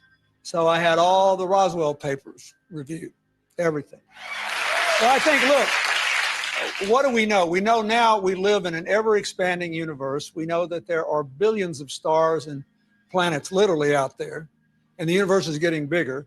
We know from our fancy telescopes that just in the last 2 years, more than 20 planets have been identified outside our solar system that seem to be far enough away from their suns and dense enough that they might be able to support some form of life. So it makes it increasingly less likely that they might be able to support some form of life. So it makes it increasingly less likely that we're alone. Oh, you're trying to give me a hint that there are aliens. No, I'm trying to tell you I don't know. Oh, you're trying to give me a hint that there are aliens.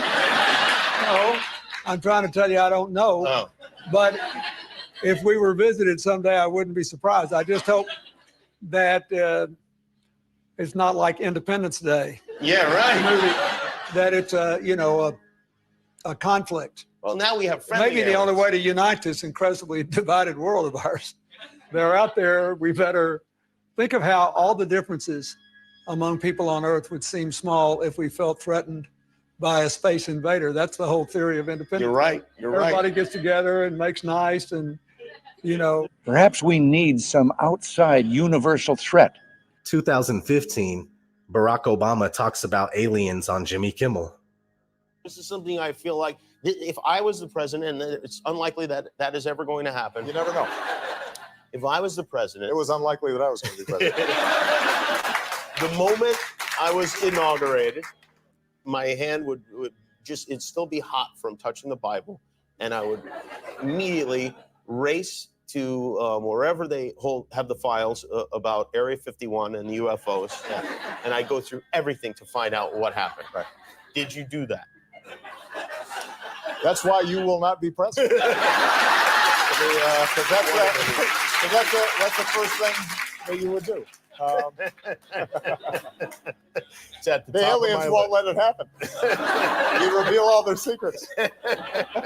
They exercise strict control over us. Now, there are a lot of people that are going to examine your facial expressions here, every twitch, everything, and say, and of course, so did you look? Did you see? Did you explore? I can't reveal anything. Oh, really? Because President Clinton said he did go right in and he did check and there was nothing. Well, that's what we're instructed to say. All right. 2016, Hillary Clinton talks about aliens on Jimmy Kimmel. When we had your husband, President Clinton, on this show, he said, I asked him about UFOs in Area 51 and are you guys getting the common theme here? It's all on the Jimmy Kimmel Show, which I believe is on ABC. Exactly. Who owns that? Exactly. If you looked in, because if I was president, that's the first thing I do. I go right into those files and see what was going on. Right. And he said that he did do that. Yes. And that he didn't find anything. Well, I'm gonna do it again. Yeah, why not? Right? And there's a new name. It's unexplained aerial phenomenon. Unexplained aerial phenomenon, really? Yep, UAP. That's the latest nomenclature. I like the old one. I like UFO. I don't know why. Well, I think we can use them interchangeably, but I would like us to go into those files and hopefully make as much of that public as possible. If there's nothing there, let's tell people there's nothing there. What if there is something there? Well, if there is something there, unless it's a threat to national security, I think we ought to share it with the public. Well, what if everybody's all hopped up on medical marijuana and everybody gets paranoid? I would love it. That's why I want more research.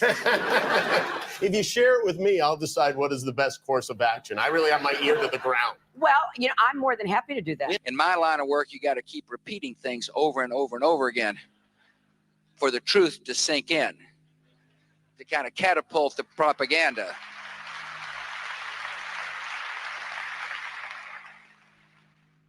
So you see, what used to pass for a tinfoil hat theory is now being pushed by the mainstream and accepted on a wide scale. In fact, the popular theoretical physicist Michio Kaku seems to be a pawn for programming the masses with the belief in aliens. A crisis of leadership. We've been talking about this all week. But what if there was some sort of outer space crisis? An alien invasion sounds crazy, perhaps, but then who thought we'd ever see the stock market swing 5% a day all week long? So maybe it's not as far-fetched as it sounds. If aliens invaded, who would step up to lead us in that fight, and could we even win? That's just one of the questions the Discovery Channel's new series, Curiosity, looks at. Joining me now is physics professor Michio Kaku, who is a consultant for the series. Professor, welcome. The biggest question before we get any invasion is, do aliens even exist, and how would we know?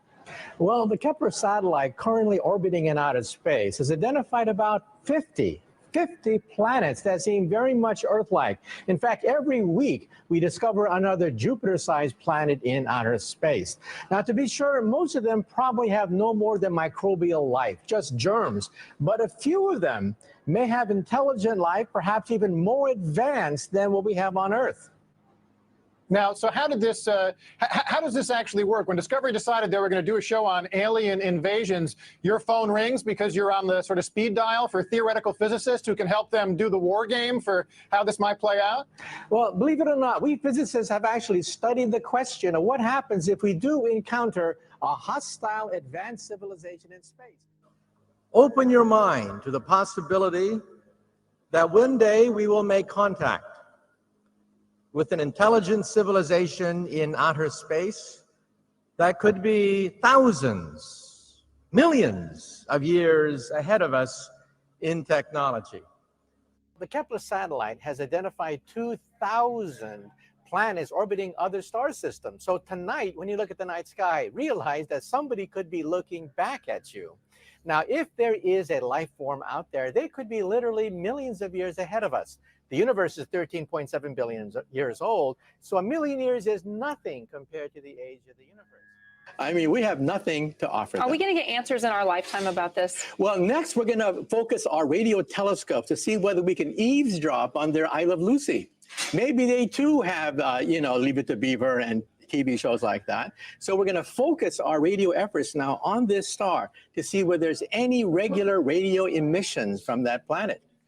Oh, it's so exciting. Michio, thank you so much for joining us. Yeah, my pleasure. The big question of, do you think there's intelligent life elsewhere out there? Do you think there is? And if there is, do you think it's visited us before? Well, the big question is there intelligent life on the Earth? And I think not, by looking at the presidential debates. However, we have to look at the fact that just this week, NASA released the fact that 1,200 planets were discovered by the Kepler satellite just this past week. We always learned in school that there were 9 planets if you wanted to include Pluto. Yes, if you did or if you didn't want to. But with all the newfangled telescopes out there and in space, the discoveries seem to keep coming. So Linda Schmidt tells us about NASA's biggest haul yet. NASA's Kepler Space Telescope has made a groundbreaking discovery: 1,284 new planets. This NASA animation shows that it is the single largest collection of planets that have ever been found. I think it's really exciting to find that when you look up in the star, at the stars at night, many of those stars have planets just like our solar system. And now we know that for sure. And so we now know that perhaps there are 1 billion Earth-like planets in our backyard, the Milky Way galaxy. Go out tonight and have an existential shock, looking at the night sky, realizing that there are probably 1 billion planets that are Earth-like. I think I only had to memorize 8 of them in school. I think I got off easy. Right. And to think that we're the only game in town, I think is kind of presumptuous. That question, though, the idea that there is intelligent life and it's been here, do you think we've been visited by extraterrestrial intelligent life? First of all, I think they're out there, okay? To kind of catapult the propaganda. Whenever a mainstream scientist says anything about anything, there are millions upon millions of people willing to form their belief system around the statements of that scientist. So here we are in 2016. And when you look at any online poll as to whether aliens exist or not, the belief in aliens always wins by more than half. So we have passed the tipping point for critical mass, which perfectly sets the stage for a Project Bluebeam fake alien invasion. Even though what we call outer space is not what we think it is, and we have never been to the moon or past low Earth orbit for that matter, NASA admits this on numerous occasions while you're not even paying attention. NASA's next spacecraft, already being built and tested across America, will do those things and more. This is the spacecraft that's going to take humans to explore the solar system. It's the next big step for NASA in exploration. Called the Orion Multipurpose Crew Vehicle, or MPCV, this next-generation spacecraft will enable America to explore beyond low Earth orbit. As we get further away from Earth, we'll pass through the Van Allen belts, an area of dangerous radiation. But Orion has protection. Shielding will be put to the test as the vehicle cuts through the waves of radiation. Sensors aboard will record radiation levels for scientists to study. We must solve these challenges before we send people through this region of space. The plan that NASA has is to build a rocket called SLS, which is a heavy lift rocket. It's something that is much bigger than what we have today, and it will be able to launch the Orion capsule with humans on board, as well as landers or other components to destinations beyond Earth orbit. Right now, we only can fly in Earth orbit. That's the farthest that we can go. And this new system that we're building is going to allow us to go beyond and hopefully take humans into the solar system to explore. So the moon, Mars, asteroids, there's a lot of destinations that we could go to, and we're building these building block components in order to allow us to do that eventually.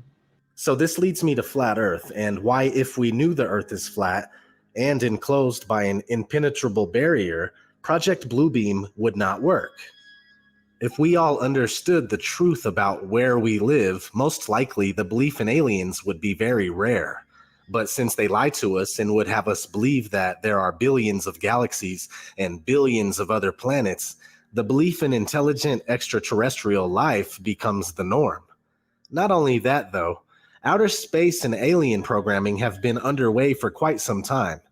From a trip to the moon in 1901 to 10 Cloverfield Lane in 2016. The Tavistock Institute and Hollywood have been hard at work trying to introduce the masses to new ideas and manufacture our opinions. They've done a great job. We went from knowing that aliens don't exist to believing in aliens 100% without a shred of evidence.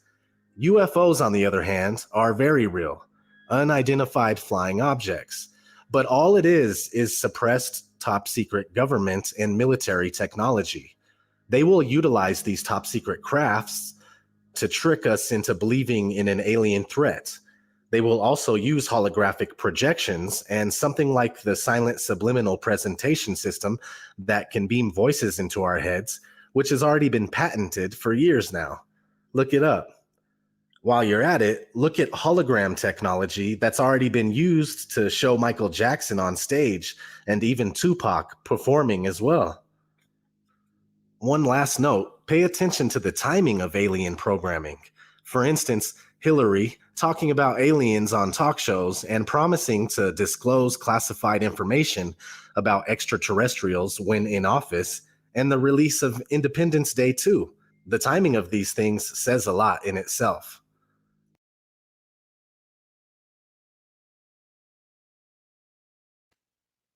And that'll do it for the ODD segment of this. Like he was just saying, man, you got Project Bluebeam. You can literally have holograms of people who died a couple of years ago live in concert. So who's to say they're not gonna? I don't think they're gonna hologram people or beings or whatever, but they're gonna have to hologram them some sort of ship to come through the atmosphere. And it's all going to be done through NASA. It's all going to be done through, excuse me. It's all going to have to be done with the fallen angel technology, the anti-God agenda. It's going to be an alien deception. And an alien deception is not real, plausible, or possible on the flat earth, ladies and gentlemen. So everything you just saw in that video is proved wrong because the earth is 100% flat. It's stationary. The moon, the sun, the stars, they're all local. There's not beings that are from solar systems that are in planets hundreds of millions and billions of miles away. If they were, they would have already came and contacted us by now. Think of that. And he was also just talking about how you had Hillary up on Kimmel, and then later on that weekend, the Independence Day 2 film released. And, that's just also a non-coincidental timing. There's no coincidences on Flat Earth either. So, and another thing, they have, through the media, through news outlets and whatnot, it's nothing but lies. But truth will be in the movies, in the TV shows, hidden truth, hidden, obvious, blatant truths. It's ridiculous. It is so ridiculous, people, the world we live in. And that brings us into one of our last videos, not the last. The last video will be another Bill Cooper segment, so stick around for that. This will be a video, I believe, done. Yep, this is from the Richie from Boston page. Everyone knows who he is. He's great. This is about 2.5 years old. So let me get this up going. Get the audio going. That'd be great. So we'll get that going and we'll make this full screen. And I'll chime in whenever. It's only 7 minutes, so I'll probably just let it go through. And this is RFB. Link is in the description. July 2017, and you're looking at a video I put up about a month ago called "The Last Card is About to Be Played."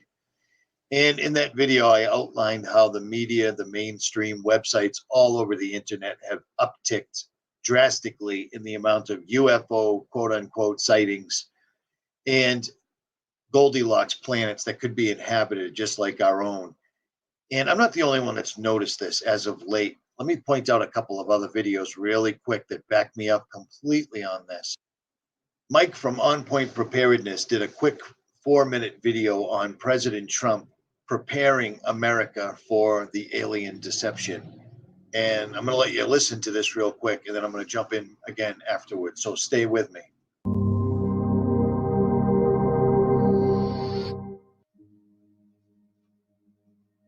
There will be an event where Muslims will give up Muhammad and Allah. There will be lukewarm Christians who give up Jesus Christ. There will be Buddhists that give up Buddha. All across the major religions, they will give up worship of their so-called gods in favor of this new deity. And for those of you that follow my channel and others like it, I mean, that is why this whole alien deception or demons manifesting in physical form as aliens is so intriguing. Today, we're taking a crucial step to secure America's future in space by reviving the National Space Council after it has been dormant almost 25 years, if you can believe it. Today's announcement sends a clear signal to the world that we are restoring America's proud legacy of leadership in space. Our Vice President cares very deeply about space policy, and for good reason. Space exploration is not only essential to our character as a nation, but also our economy and our great nation's security. The human soul yearns for discovery. By unlocking the mysteries of the universe, we unlock truths within ourselves. That's true. Our journey into space will not only make us stronger and more prosperous, but will unite us behind grand ambitions and bring us all closer together. Wouldn't that be nice? But will unite us behind grand ambitions and bring us all closer together. Wouldn't that be nice? Every launch into the skies is another step forward toward.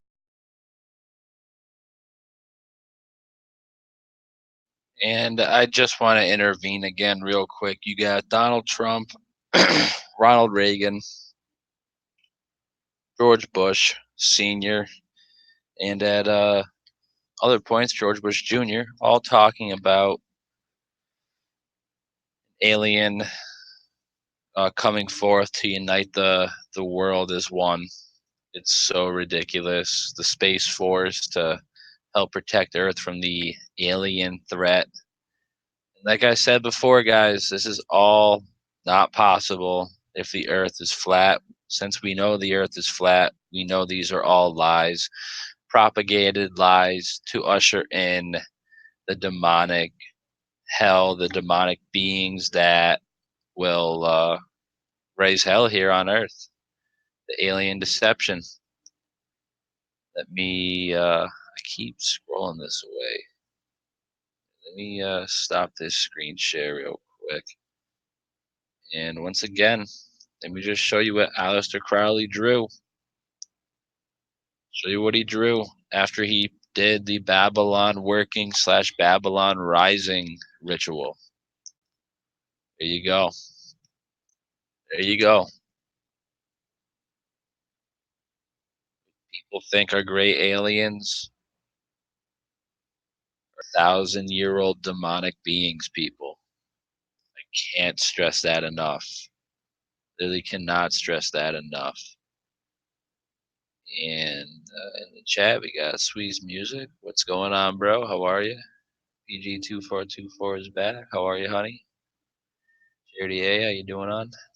CJ, what's up, bro? Sean Becker is still here. What's going on? Appreciate you guys sticking through. Nayacast, I'm not sure if I'm saying that right. What is going on? And it seems to be it. Oh, Ghana Ball back in the chat. What is going on, bro? Excuse me. I saw NH guy in here earlier. Just want to shout him out real quick too. So, like I said, guys, this is that's a picture drawn by the artist, the occultist, Aleister Crowley, the one who anointed himself as the Antichrist. Drew this after they performed a ritual for 3 months. It's rather disturbing. Rather disturbing. So crazy, guys. Like, I don't know, it just blows me away. I don't know, this stuff is just very interesting, very intense. It's crazy. But let's get back to the RFB video we just had up, Donald Trump talking. Here you go. Toward a future where our differences seem small against the vast expanse of our common humanity. Now, I'm going to leave links in the description so you can watch the rest of that over at Mike's channel, which is On Point Preparedness. A lot of people have caught on to this, and I think it explains a lot of why Harvard actually had to come out and admit that they're going to start chemtrailing us, even though they've been doing it for 2 decades. I believe that in conjunction with the chemtrails and some of the technologies they came forward with, NASA cannot go up. NASA cannot go to the moon. NASA cannot land on Mars. All of that is farcical. And you can look up thousands of videos that point out that the ISS, the International Space Station footage, is all done in a Hollywood theater, that all of this is contrived. They are going to literally use technology people have never seen before. Some people have, but they're going to use it in conjunction with these chemtrails. And I'm going to show you that technology right now. And no, it's not that tired video that's showing stuffed animals that are allegedly holograms. I don't believe that's real whatsoever at all. This is holographic imagery taken at a concert, a rave. All the images you are seeing are done with holographics, all of them. And you'll notice that every single thing at this rave is the cube, Saturn's cube, Saturn itself, and things like this. The technology is insane. They don't even have any backdrop in this room for them to make holograms like they are making. Look at this. The people are literally trying to touch this. That looks real. And it's funny that the holograms that they do make are of things that aren't actually real in the first place. Satellites aren't real. They're not able to do that. And if they do have satellites of any type at all, we wouldn't need so many cell phone, ELF, Gwen towers scattered all over our landscape. And then whenever we do find something that comes from the sky, it turns out that it's powered by helium. This is the technology that they have. And this is what they're going to pull on us. And it says, even the very elect will be deceived.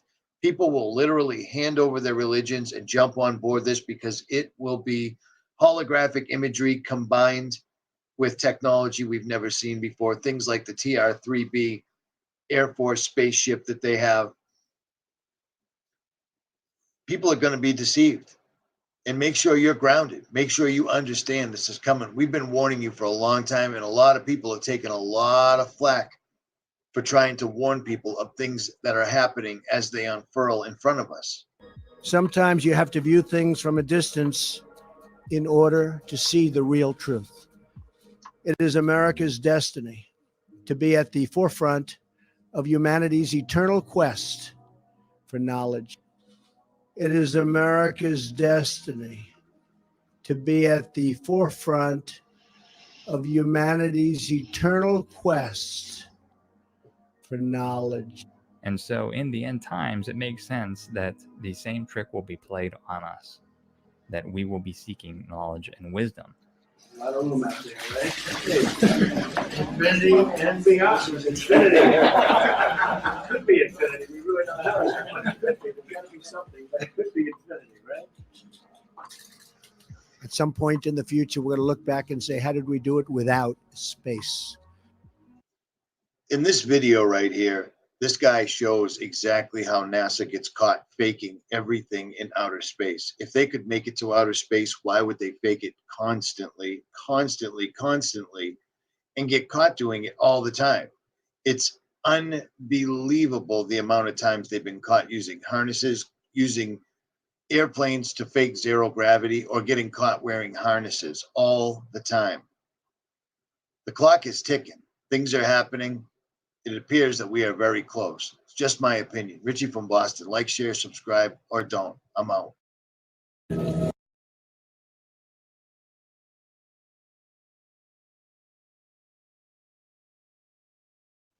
You couldn't be more than 100% right. That's exactly how they're going to do it. That's what I think. And Squeeze, I did get your email, so let me bring that up real quick because that was some interesting shit we were looking at, talking about yesterday. Oh my god. Get out of here. Let me download that. Yeah, people fucking texting me. It's great. So get that out of here. We'll get that out. And another proof of the alien deception, how they're not going to be aliens, they're going to be beings from this earthly realm, is the fact that the earth is flat and there is a limit to where we are, a dome of some sort, a barrier, which we watched a rocket possibly hit yesterday. And let me we'll watch that video again, actually, Squeeze, and then we'll bring up the screenshot you took of that. So let's watch that again. Let me go to my history. Excuse me, I got a lot of my throat today. I don't know what the freaking frack is going on, but let me see what we got. That looks like it.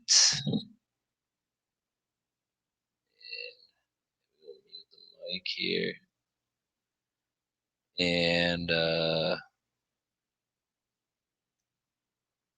right, what I'm about to be showing you guys is a wow, that's mad weird. Richie from Boston just releases a video right now called "The Next Event Will Come from the Sky."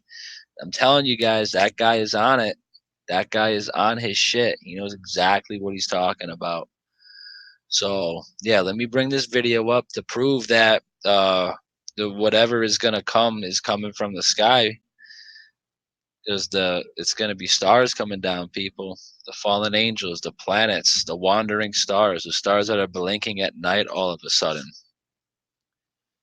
And the 100% reason, 100% proof in my eyes that they are demonic fallen angel beings and not extraterrestrial beings from millions and millions of miles away is the fact that this is the flat earth that the Bible talked about, the firmament, the dome. So let me do a screen share real quick. And then Achaeus is right. We are all thinking alike. We are all connected on a conscious level. This happens more often than not with me and Richie.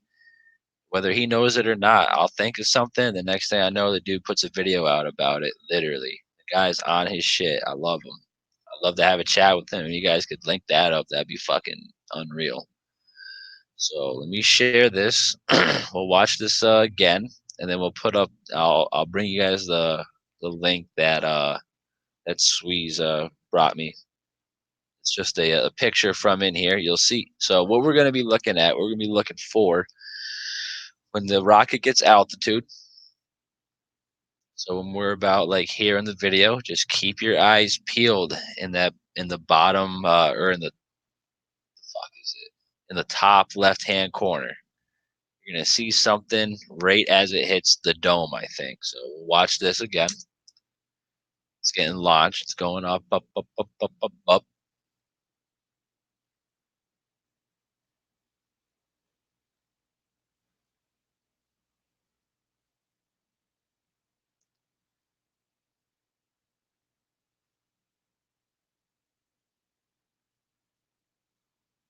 Yep.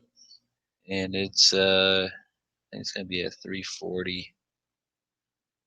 Yep, we're going. So yeah, about 345, 346. About 321 right now. What was that? Saw what I was seeing there? Saw that? Got the moon over here. Level, flat level. Put a ruler to that, someone please. Sun was over here. Moon was over there. Going up, up, up, up, up, up, up, and it hits the dome. And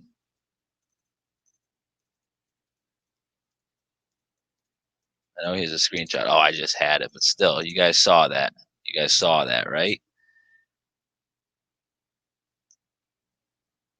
Buddy here in the chat, Sweeze, has provided us with this. A screenshot of that exact moment. So let's check this out. Entire screen. Look at that. It's I don't know what that is. Could be part of a solar simulator. Could be part of the ventilation system.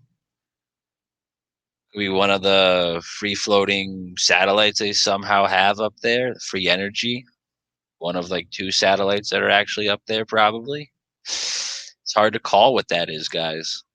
It's hard to call, hard to speculate. It's crazy. It's absolutely crazy. Absolutely crazy, Sweeze. Thank you for getting that. Thank you for getting that. And Becker will actually be watching a video from RFBII, so that link will also be in my description as well. So absolutely, absolutely. Everyone, thanks Sweeze on that one. So yeah, you got NASA pointing to the sky. Aliens are coming from here. As we know, the sky, everything we see in the sky is local, is really close. They're conscious beings of some sort, and the quote unquote aliens that they are talking about are just are just the old ones, the fallen ones. It's ridiculous. People don't see that. Beyond me. It's beyond me. Absolutely beyond me. And we'll do the full screen again. Like I said before, guys, Aleister Crowley, Babylon Rising, Babylon Working, L. Ron Hubbard, Aleister Crowley, Jack Parsons, March to January, 3 months. That's what they got from their rituals and their ceremonies, their occultism, their dark arts, their black magic. It's disturbing. It's absolutely disturbing. Absolutely. So we'll get that screen share off, and we'll end with some more audio from Bill Cooper. I don't want to share the actual video because I'm afraid it might get taken down, flagged, or reported. So just have to deal with the audio. And this is Bill Cooper pretty much telling you exactly who's behind all of this, whether at the time he knows it or not. So we'll get that up. We'll get that going. Be good, like 20-30 minutes. Yep. And just set it up so that I'm in front of it. Perfect. And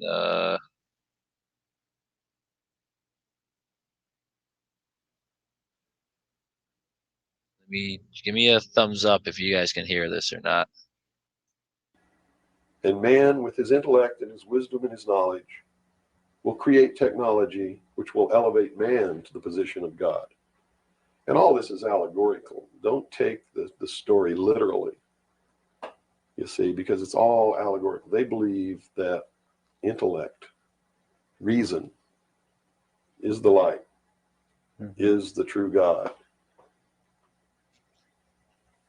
is what makes man God.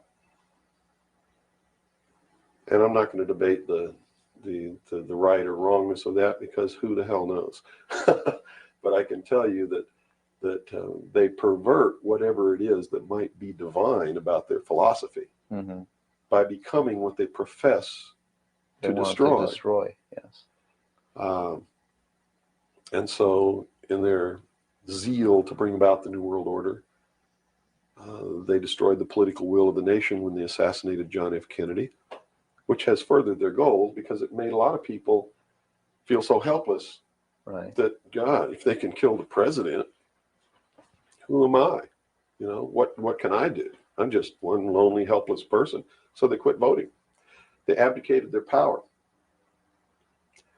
And of course, through agents like Robert Groden and many others, Oliver Stone, they're being convinced that our government sucks, that our government is the problem, that the Constitution doesn't work, that the Bill of Rights aren't real. We're playing right into their hands, in other words. We're playing right into their hands because there's nothing wrong with the Constitution or the Bill of Rights or our government. The people. You see, it's been infiltrated. And from within, they are eating at the heart of this nation like a cancer, this secret society. They are destroying it. They are subverting it. Our Constitution has not been allowed to work since 1945 and maybe even earlier. And they have been working behind the scenes to bring about a one-world totalitarian socialist government with the Communist Manifesto as its platform through the United Nations, which was created by this nation from an older organization called the League of Nations, which was the original foundation. And at the highest levels of our government, the Constitution's already been scrapped, and they are working under the aegis of the UN Participation Act and the United Nations Charter. Which says what? Which says that there are no rights, there are only what you call privileges. And privileges can be granted or taken away at will by the state. Quite frightening scenario. It's a very frightening scenario, and people better wake up to the fact that unless they wake up and do something about it now, there's only going to be one alternative. And that's either take up arms, restore the Constitution, and the blood will run in the streets of America, or reach down and put the shackles around your own feet and march off into slavery peacefully. Guy you wanted to marry or something like that. You're playing right into their hands. You know, they've made it so impossible for another Abraham Lincoln to get elected to the office of president. It's a wonder that we even have a chance at all. We need to send people to Congress and to government who are going to clean house. Kick all the members of secret societies out of the bureaucracy. Lock them up. Try them for treason. Because they are traitors. So one thing that may help is term limitations. We must have term limitations, and it must be only one term. And forget all this nonsense that anybody goes to Washington and don't know what's happening. They don't know what's happening simply because they haven't taken the time as citizens to understand how our government works before they ever go to Washington.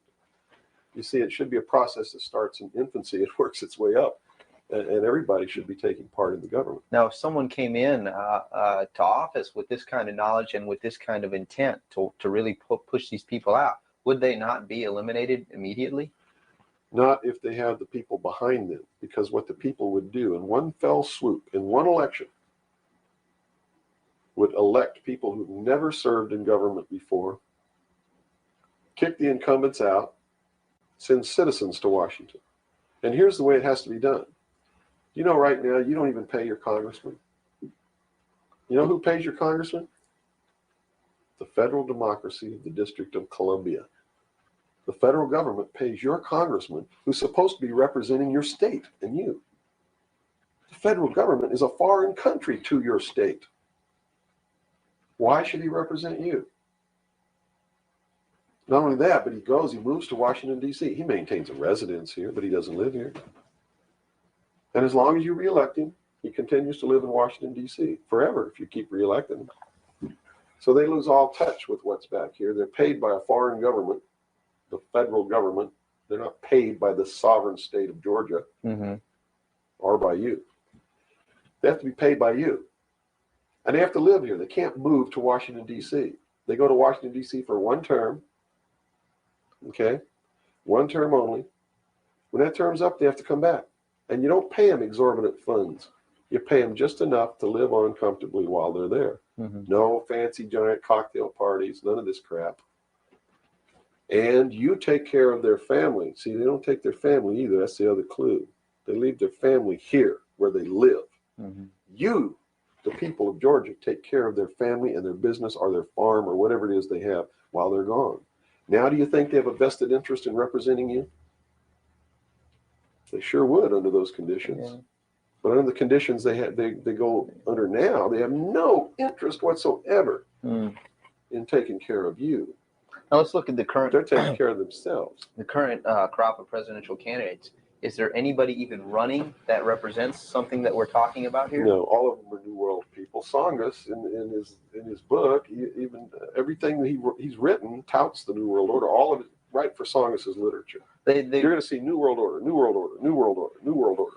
Clinton, the governor of Georgia, was selected in 1991 by the Bilderberg. Governor of Arkansas was selected in 1991 by the Bilderberg Group in Baden-Baden, Germany, to be the new president of the United States. Remember what happened to Gary Hart?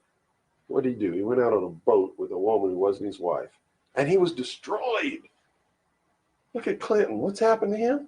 Nothing. The press is on his side. They're helping the guy. You know why? Because he was chosen by the people who own the press to be the next president of the United States. Now, I don't know if he will be or not. That's up to the American people. But if they get their way, he will be. Bush is one of the most heinous criminals that's ever walked on the face of the earth. Bush is the man who's been a CIA agent since his college days. He's a member of the Skull and Bones, the Russell Trust.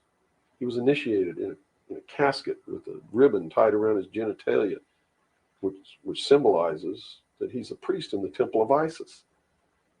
A pagan, this guy. This man is a member of the mystery schools. Well, he has the outward appearance of a good Christian, church-going Christian, no? They do whatever they have to be approved by the people, but in secret, they're not at all. This is a man who practices pagan religious rituals, magic. Doesn't matter what you think of all these things. I'm just telling you, this is what he does in secret. He is the man who, when he was chief executive officer, when he was president of the offshore division of Zapata Oil, organized and began the first large-scale drug smuggling operations into this country. George Bush is the one responsible for the drugs on the streets. And the war against drugs is not a war against drugs, it's a war against the Bill of Rights. We've already lost the Fourth Amendment in this war. That's true. And we're going to lose everything else. You watch on, it amazes me. People watch on Saturday night, cops, top cops, tough cops, 911. All of these stories that are glorifying the police state, and they're falling right into the manipulation as they watch police with no search warrant, with no court order, break down people's doors, tear out their walls, rip open their mattresses. All in the name of the war on drugs. Pretty sneaky. It's pretty sneaky, all right. You see them stop people in the streets, and the guy's got $400 in his pocket. They don't press any charges. They didn't even have any reasonable suspicion to stop the person and search him. And what do? They take their money, and they don't give it back. And America's watching this. And the stupid idiots, yes, you stupid idiots, you sit there and watch it, not realizing that when you take away that man's freedom, you've also taken away your own. You see, because they can do the same thing to you.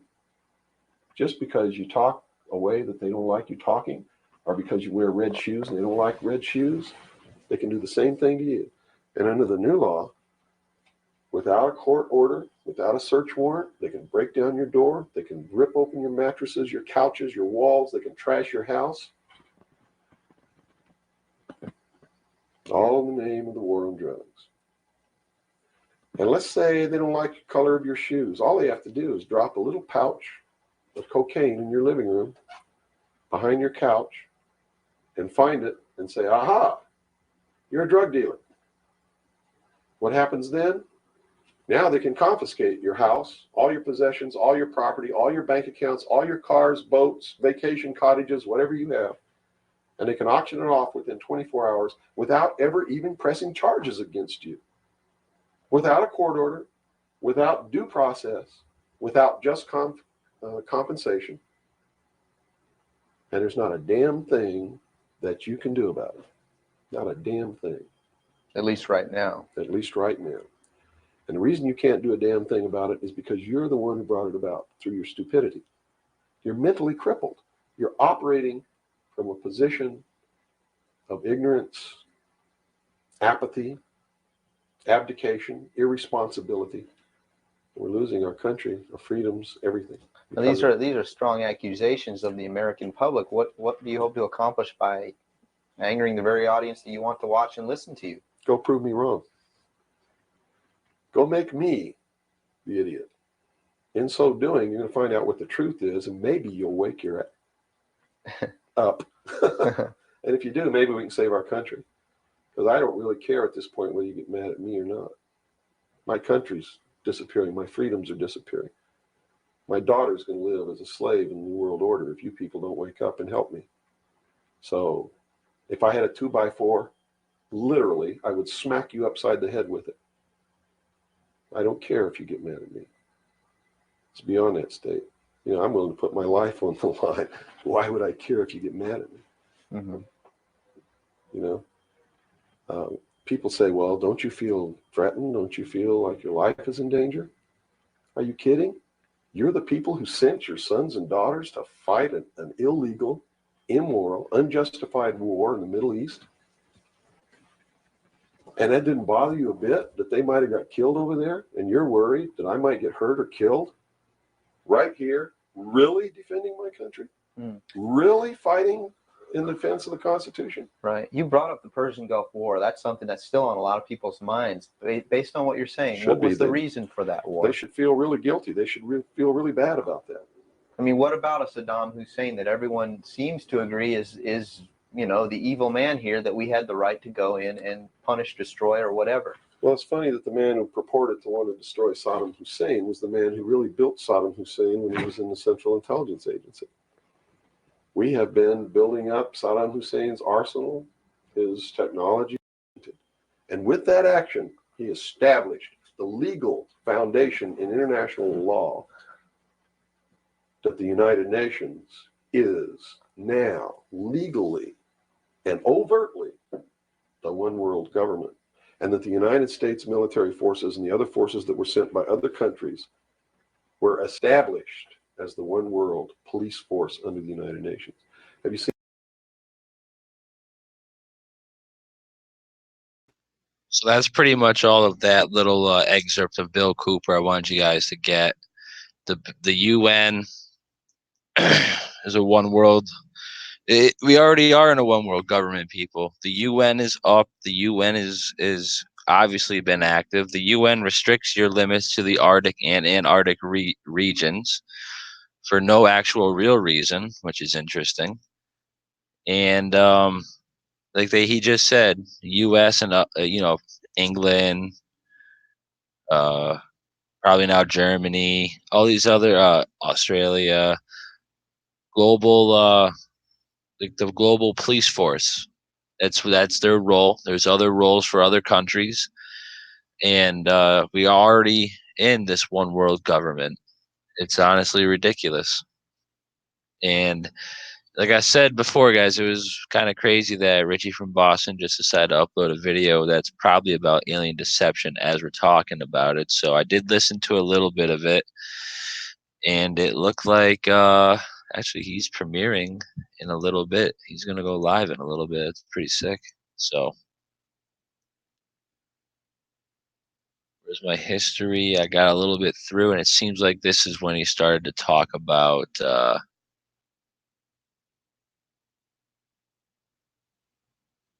alien deception stuff coming from the sky. So let's I'm just gonna listen to him real quick and then put on a song and we'll get out of here. So we've been going for about 2.5 hours too, so that's pretty big. Put that up and then we'll hide it. Yeah, I didn't even put audio on, so stop it. Try it again. Oh, good God, what is going on here, people? Jesus. There's that. Tab. The audio is shared. Perfect.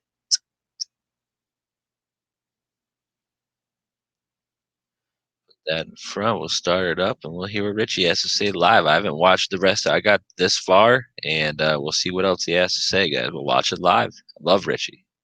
Subscribe to him and his backup channels. To me, because they were talking about trigger words. How in this day and age, trigger words are a thing.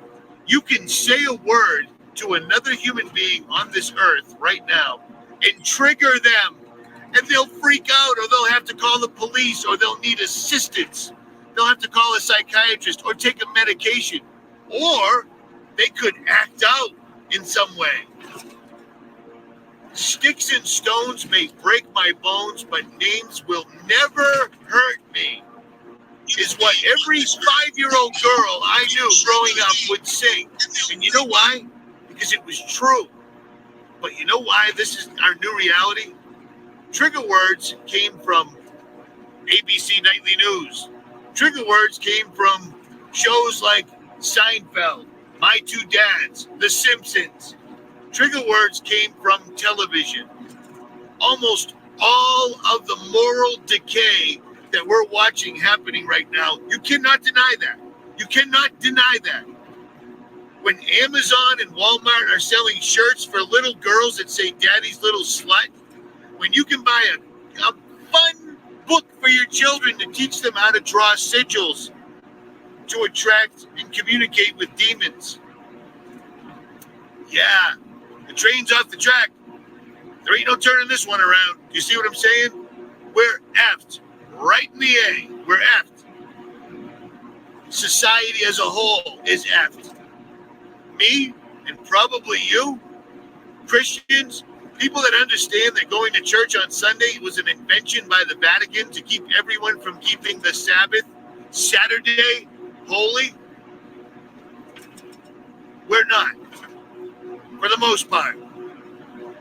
The people that truly understand and know that Yahushua, Jesus Christ, God, our Heavenly Father, came to earth in the mortal form through immaculate conception through Mary and purposefully died as a man to cover our sins. If you understand that and know that to be true, you're saved. Why do I talk about Greenblatt? People like that are proudly announcing that they are working with YouTube and Facebook and AI to curtail the extreme right. People that use terminology like the globalists. That's laughable. Why is it that a country that, whether you like it or not, Israel would not exist without Americans giving them tractor trailer after tractor trailer after tractor trailer load every day, full of cash, top to back, front to center? They would not exist where they are without our financial and military help. And yet, they do whatever they want. They violate the Geneva Convention, all they want, no big deal. No big deal whatsoever at all. And we say nothing. Israel will airstrike Syria. Israel will bulldoze Palestinians, take their property, take their land, ever expanding. Israel will have the world's court for the new world order in Israel. The court for the world will be in Israel. Well, if this was if the United States, I just drove by the 10 Commandments on the side of the road in Ohio on Route 71 North. That's awesome. The not so awesome thing is I looked at the last 5, 4 out of 5 I'm guilty of, you're guilty of, but I beg on my knees every night to our Heavenly Father, God, through Yahushua, for forgiveness. And yes, Richie is using the best terminology he knows to address Jesus and God. It took me a while. I still feel funny, obviously, because I'm explaining myself. But I feel this is, it's accurate. You know what I'm saying? So, we all gotta grow, man. I keep eating ice cream, I'm gonna grow where I gotta get new clothes. I'm just kidding. At any rate, Israel can do whatever they want. No other country bothers them. Israel is surrounded by terrorists, but they never get attacked. They never get attacked. The claims of Palestinians shooting skyrockets and bottle rockets, that's just ridiculous. Talk to Max Egan. I used to have Max Egan on all the time. My only gripe with him is he doesn't believe in God. I have an issue with that. But Max has gone through the tunnels. He's been in Israel. He's been in Palestine. He's seen it. It's a 100% police state, period. They couldn't get what they need to build rockets that could damage Israel into Palestine to launch them without Israel knowing. Israel spies on us, and we still give them money. It's amazing. It's amazing. Long story short, why is it a country that we completely, without us, they'd be nothing? But for some reason, we pay for them, we arm them, we let them build all of our technology, we let them have a backdoor into all of our computers, whether you know it or not.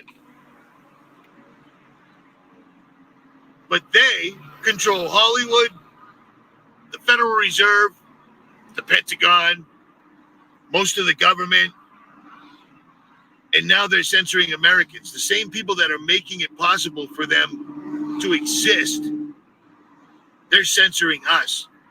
I've never once made a video saying, pick up arms and go here and do that. Never. Nobody does that.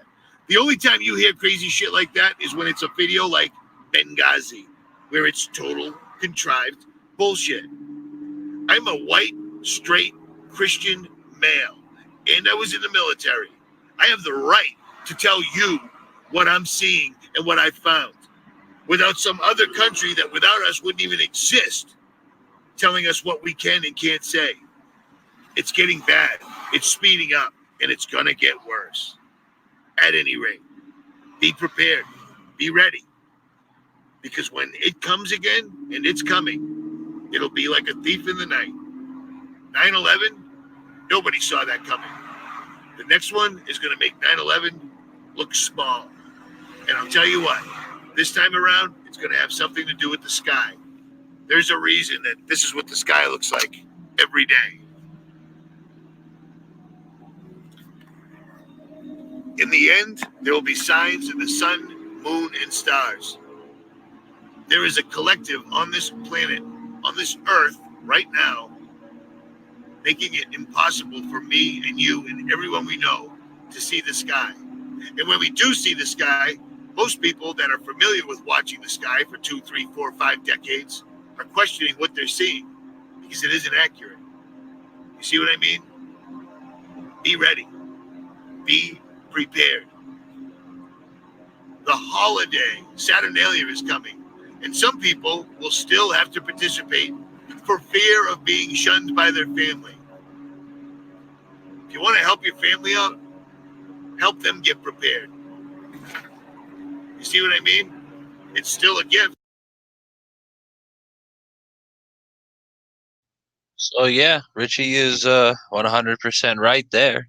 The next big event will most definitely come from the sky, like I've been talking about this whole time. An upcoming alien deception. Exactly. But it will not originate in the sky. It will be started most likely by CERN with the Linear Awake project, which is located in CERN, Switzerland, which is also the location of the bottomless pit. It is where Apollyon has been set, Apollo, Abaddon, Osiris, many names for one fellow, all resort back to Lucifer. And the Luciferian ways are being carried out nowadays more than ever. So an alien deception is most likely on the ways, and Richie from Boston was about 138% right. There is a reason why your sky here. I took this video this morning. Fucking shit. Check this out, guys. Check this out here. We'll put it full screen. Check that out. I took this video. This is this morning. This is Springfield or Wilbraham, Mass. It's this guy this morning. There's a reason it's like that every morning, every night, every day. There'll be signs in the moon, sun, and stars. Also the sky. Clouds never look like that, ladies and gentlemen. This is one huge deception. It's not just an alien deception. It is a anti-God deception. Because the people who want you to believe this is the reality of your sky, the same people who contacted these beings. Aleister Crowley. Ooh, I can never remember this dude's name. Jack Parsons, the JPL guy. Exactly. L. Ron Hubbard. All Scientology founder. Pioneer rocket fuel scientist. Occultists. Occultist people. This is what they give you. This is what they found. And this is what they want you to believe. They want you to believe they're extraterrestrial beings from hundreds of thousands and millions of miles away. And we know that is not the case, as the moon, the sun, and the stars are all located inside the firmament. They are local. Local. This is this.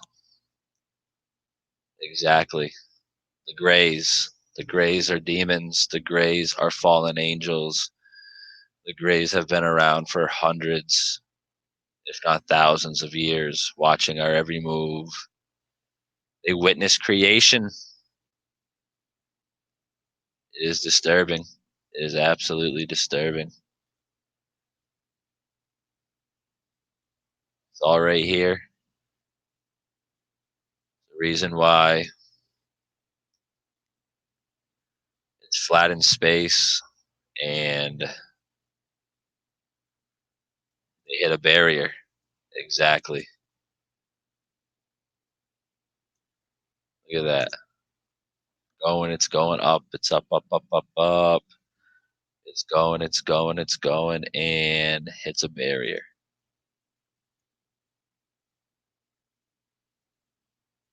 Where is it? Yeah, you guys saw it was there.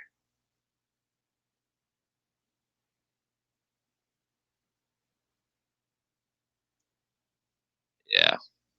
The rocket goes up, hits the wall, proving that the aliens' deception is a demonic introduction, I guess. An introduction to the demonic realm. Next event will come from the sky. Richie is right. Flat Earth destroys a fake alien invasion 100% from ODD TV a few years ago. These guys are right on the money. I think that whatever happens, will obviously happen for a reason. This is why we are all being chose to be awake. Some will see it, some will not. And there will be signs the sun, moon, and stars. Stars are blinking, ladies and gentlemen. Polaris is no longer it is the North Star, but it is no longer stationary. It makes gyros, it makes circles in the sky. The sun, most of the time the sun is replaced with a solar simulator, which should be the biggest sign of all, that they will mimic everything, including the sun. They will mimic creation. They will do everything in their own way. They will show you aliens, and then in reality, they are demons. So that is how you know that something is up, something is going on, and these people do not work in the name of God. They actually work in the name of the Antichrist. They work in the name of Lucifer, as this is a Luciferian reality we're living in. But what does it mean to be? We'll exit with a song, one of my favorite songs. I think we exited with it yesterday by ODD. It is called "Don't Worry About a Thing," and it's true, people. With the power we have consciously and the power of God and Jesus Christ on our side, we don't have to be worried about a thing, because deep down, we all got this. It's in the prophecies. So just stay true to God, stay true to yourself, most importantly. Trust your instincts, and just always just love one another too. Treat people the way you would like to be treated. It's that simple. Follow the commandments. And I know I'm not the best Christian. None of us are, but if we ask for forgiveness of our sins, that will it will pay off in the end. As some people just do as thou wilt, and that is the opposite way of which we should live. We are conscious beings. We are spiritual beings having a human materialistic experience. That's what I'll leave you with. So God bless every single one of you. Like, share, and subscribe. And we're going to exit with "Don't Worry About a Thing" by ODD TV, ODD Reality. Thank you for coming, guys. It's about 8 o'clock here where I am, so I'm going to get cozy and get off to bed. I got work in just about 10 short hours, 9 short hours, so that'll be good. I'll try to get back on tomorrow, but if I don't, Sunday or Monday will be obvious, because Monday I don't work, so we'll be back on no problem then. And like I said, this is "Don't Worry About a Thing," ODD TV, ODD Reality. God bless everyone. Thank you for coming.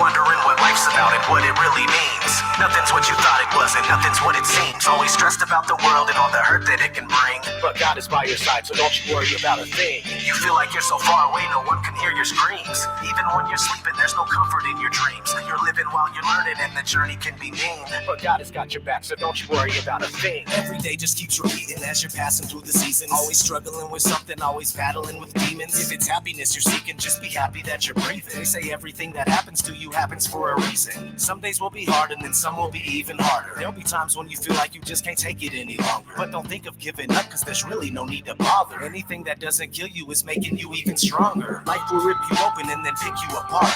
You wish you could have known that's how it is from the start. But when you feel like you're alone and things get bitter and dark, just remember that you're a soldier. There's no fear in your heart. You're able and you're capable. Your strength is unmistakable. Your faith is so unshakable. The pain's made you unbreakable. Any situation that you're facing, you can make it through. God planned it to be that way the day that he created you. You're wondering what life's about and what it really means. Nothing's what you thought it was and nothing's what it seems. Always stressed about the world and all the hurt that it can bring. But God is by your side, so don't you worry about a thing. You feel like you're so far away, no one can hear your screams. Even when you're sleeping, there's no comfort in your dreams. You're living while you're learning and the journey can be mean. But God has got your back, so don't you worry about a thing. If you put your mind to it, you can be unstoppable. Accomplish any goal you set or conquer any obstacle. Nothing that you cannot do, no problem is unsolvable. Just keep on holding on to hope and anything is possible. Keep on moving forward and stop living in the past. Start spending every minute as if it could be your last. All your dreams you are pursuing, you could get there in a flash. I know that you can do it if you get up off your ass. Time for you to do what you were born to do. The future will have so much more in store for you. At times it might seem like God is ignoring you. If you keep on knocking, he will open up the door for you. This is the beginning, you will hit the ground running. The life that you envisioned, you can feel it now coming. The weight is lifted, you don't have to sit around bugging. God is with you, you don't have to trip about nothing. You're wondering what life's about and what it really means. Nothing's what you thought it was and nothing's what it seems. Always stressed about the world and all the hurt that it can bring. But God is by your side, so don't you worry about a thing. You feel like you're so far away, no one can hear your screams. Even when you're sleeping, there's no comfort in your dreams. You're living while you're learning and the journey can be mean. But God has got your back, so don't you worry about a thing.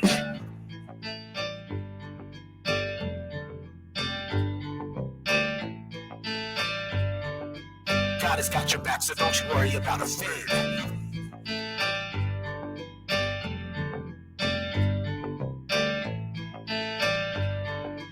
God has got your back, so don't you worry about a thing.